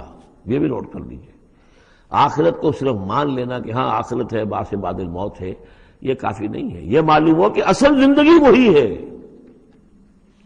میں نے جو اس کی تشبیہ جو ہے بیان کی ہے بعض مواقع پر، کہ ایک کتاب ہوتی ہے، ایک اس کا دیباچہ بھی ہوتا ہے، اس کا کوئی ضمیمہ بھی ہوتا ہے، چھوٹا سا ضمیمہ۔ ہمارا جو تصور ہے وہ یہ کہ اصل کتاب زندگی تو یہ دنیا کی زندگی ہے، ہاں ایک ضمیمہ اب لگا ہوا ہے آخرت کا، اس کی اہمیت ہمارے نزدیک اتنی ہے۔ ضمیمہ ہے بس، دنیا کی زندگی اصل زندگی ہے۔ ہونا کیا چاہیے کہ یہ دنیا کی زندگی تو دیباچہ ہے، اصل کتاب جو ہے وہ آخرت کی زندگی ہے۔ یہ ریشو پروپورشن کم سے کم، حالانکہ ویسے تو فائنائٹ اور انفائنائٹ کے درمیان کوئی ریشو پروپورشن ہو ہی نہیں سکتی، ایک لامحدود زندگی اور ایک محدود زندگی، کیا اس میں ریشو پروپورشن ہوگی؟ لیکن یہ کہ پھر بھی اگر کوئی کرنی ہے تو دیباچہ اور کتاب زندگی اصل موت کے بعد کھلے گی، یہ دیباچہ ہے، یہ مقدمہ ہے۔ ہم نے کیا سمجھا ہے اصل زندگی، کتاب زندگی یہ ہے، ہاں ایک ضمیمہ بھی اس کے ساتھ ہے جس کا نام آخرت ہے۔ فَإِذَا رَكِبُوا فِي الْفُلْكِ، پھر انہی مشرکین سے پھر خطاب ہو رہا ہے، اور یہ مضمون کئی بار آ چکا ہے۔ جب یہ سوار ہوتے ہیں کشتی میں، دعوا اللہ مخلصین لہ الدین، تو پھر یہ اللہ ہی کو پکارتے ہیں، اس کے لیے اپنی اطاعت کو خالص کرتے ہوئے۔ فلما نجاہم الی البر، اور جب اللہ تعالیٰ انہیں نجات دے دیتا ہے خشکی کی طرف، اذا ہم یشرکون، تو پھر یہ شرک کرنا شروع کر دیتے ہیں۔ لیکفروا بما آتیناہم، تاکہ یہ ناشکری کریں اور کفر کریں ہماری دی ہوئی نعمتوں کی، ولیتمتعوا، اور تاکہ بس مزے اڑا لیں۔ فسوف یعلمون، پھر یہ جان لیں گے۔ الہاکم التکاثر حتی زرتم المقابر، کلا سوف تعلمون ثم کلا سوف تعلمون، اصل حقیقت تو اس وقت کھلے گی۔ اولم یروا انا جعلنا حرما آمنا، یہ پھر اہل ایمان سے کہا جا رہا ہے، کیا یہ دیکھتے نہیں کہ ہم نے حرم کو ان کے لیے امن کی جگہ بنا دیا ہے۔ وَيُتَخَطَّفُ النَّاسُ مِنْ حَوْلِهِمْ، اور لوگ جو ہے اچک لیے جاتے ہیں ان کے ارد گرد سے، باقی عرب کے اندر تو امن و امان تھا ہی نہیں۔ أَفَبِالْبَاطِلِ يُؤْمِنُونَ وَبِنِعْمَةِ اللَّهِ يَكْفُرُونَ، تو کیا یہ باطل پر ایمان رکھتے ہیں اور اللہ کی نعمت کا یہ کفران کر رہے ہیں۔ وَمَنْ أَظْلَمُ مِمَّنِ افْتَرَىٰ عَلَى اللَّهِ كَذِبًا وَكَذَّبَ بِالْحَقِّ لَمَّا جَاءَهُ، اس شخص سے بڑا ظالم اور کون ہوگا جس نے کوئی چیز گھڑ کر اللہ کی طرف منسوب کر دی، اور اسی طرح وہ شخص کہ جس نے اللہ کی طرف سے آئے ہوئے حق کی تکذیب کر دی جبکہ اس کے پاس آیا۔ یہ دونوں ہم بدن جرم ہیں، یعنی اگر میں جھوٹ موٹ قرآن جو ہے خود تصنیف کر کے اللہ کی طرف منسوب کر رہا ہوں تو مجھ سے بڑا ظالم اور گناہ گار کوئی نہیں۔ لیکن یہ بھی سوچ لو، اگر واقعتاً یہ اللہ کا کلام ہے جو میں تمہارے سامنے پیش کر رہا ہوں اور تم اس کی تکذیب کر رہے ہو تو تم سے بڑا ظالم کوئی نہیں۔ الیس فی جہنم مثوی للکافرین، تو کیا جہنم ہی میں ٹھکانہ نہیں ہے ان کافروں کا؟ اور آخری آیت جو ہے پھر اسی سیغے میں، لنہدین والذین جاہدوا فینا، اہل ایمان کی دلجوئی کے لیے گھبراؤ نہیں، پریشان نہ ہو۔ والذین جاہدوا فینا لنہدینہم سبلنا، وہ لوگ کہ جو ہماری راہ میں جہاد کریں، محنت کریں، کوشش کریں، جد و جہد کریں، قربانیاں دیں، اثار کریں، انہیں مطمئن رہنا چاہیے ہمارا پختہ وعدہ ہے، مؤکد وعدہ ہے، ہم لازماً ان کی رہنمائی کریں گے اپنے راستوں کی طرف۔ لَنَهْدِيَنَّهُمْ سُبُلَنَا وَإِنَّ اللَّهَ لَمَعَ الْمُحْسِنِينَ، اور یقیناً اللہ تعالیٰ ساتھ ہے اہل احسان کے، جو اللہ تعالیٰ کے پر ایمان اور یقین اس درجے کا رکھتے ہوں اور اس کے لیے تن من دھن لگانے کے لیے تیار ہوں، تو اللہ ان کے ساتھ ہے، یعنی اللہ کی نصرت ساتھ ہے، اللہ کی مدد ساتھ ہے، اللہ کی تائید ساتھ ہے۔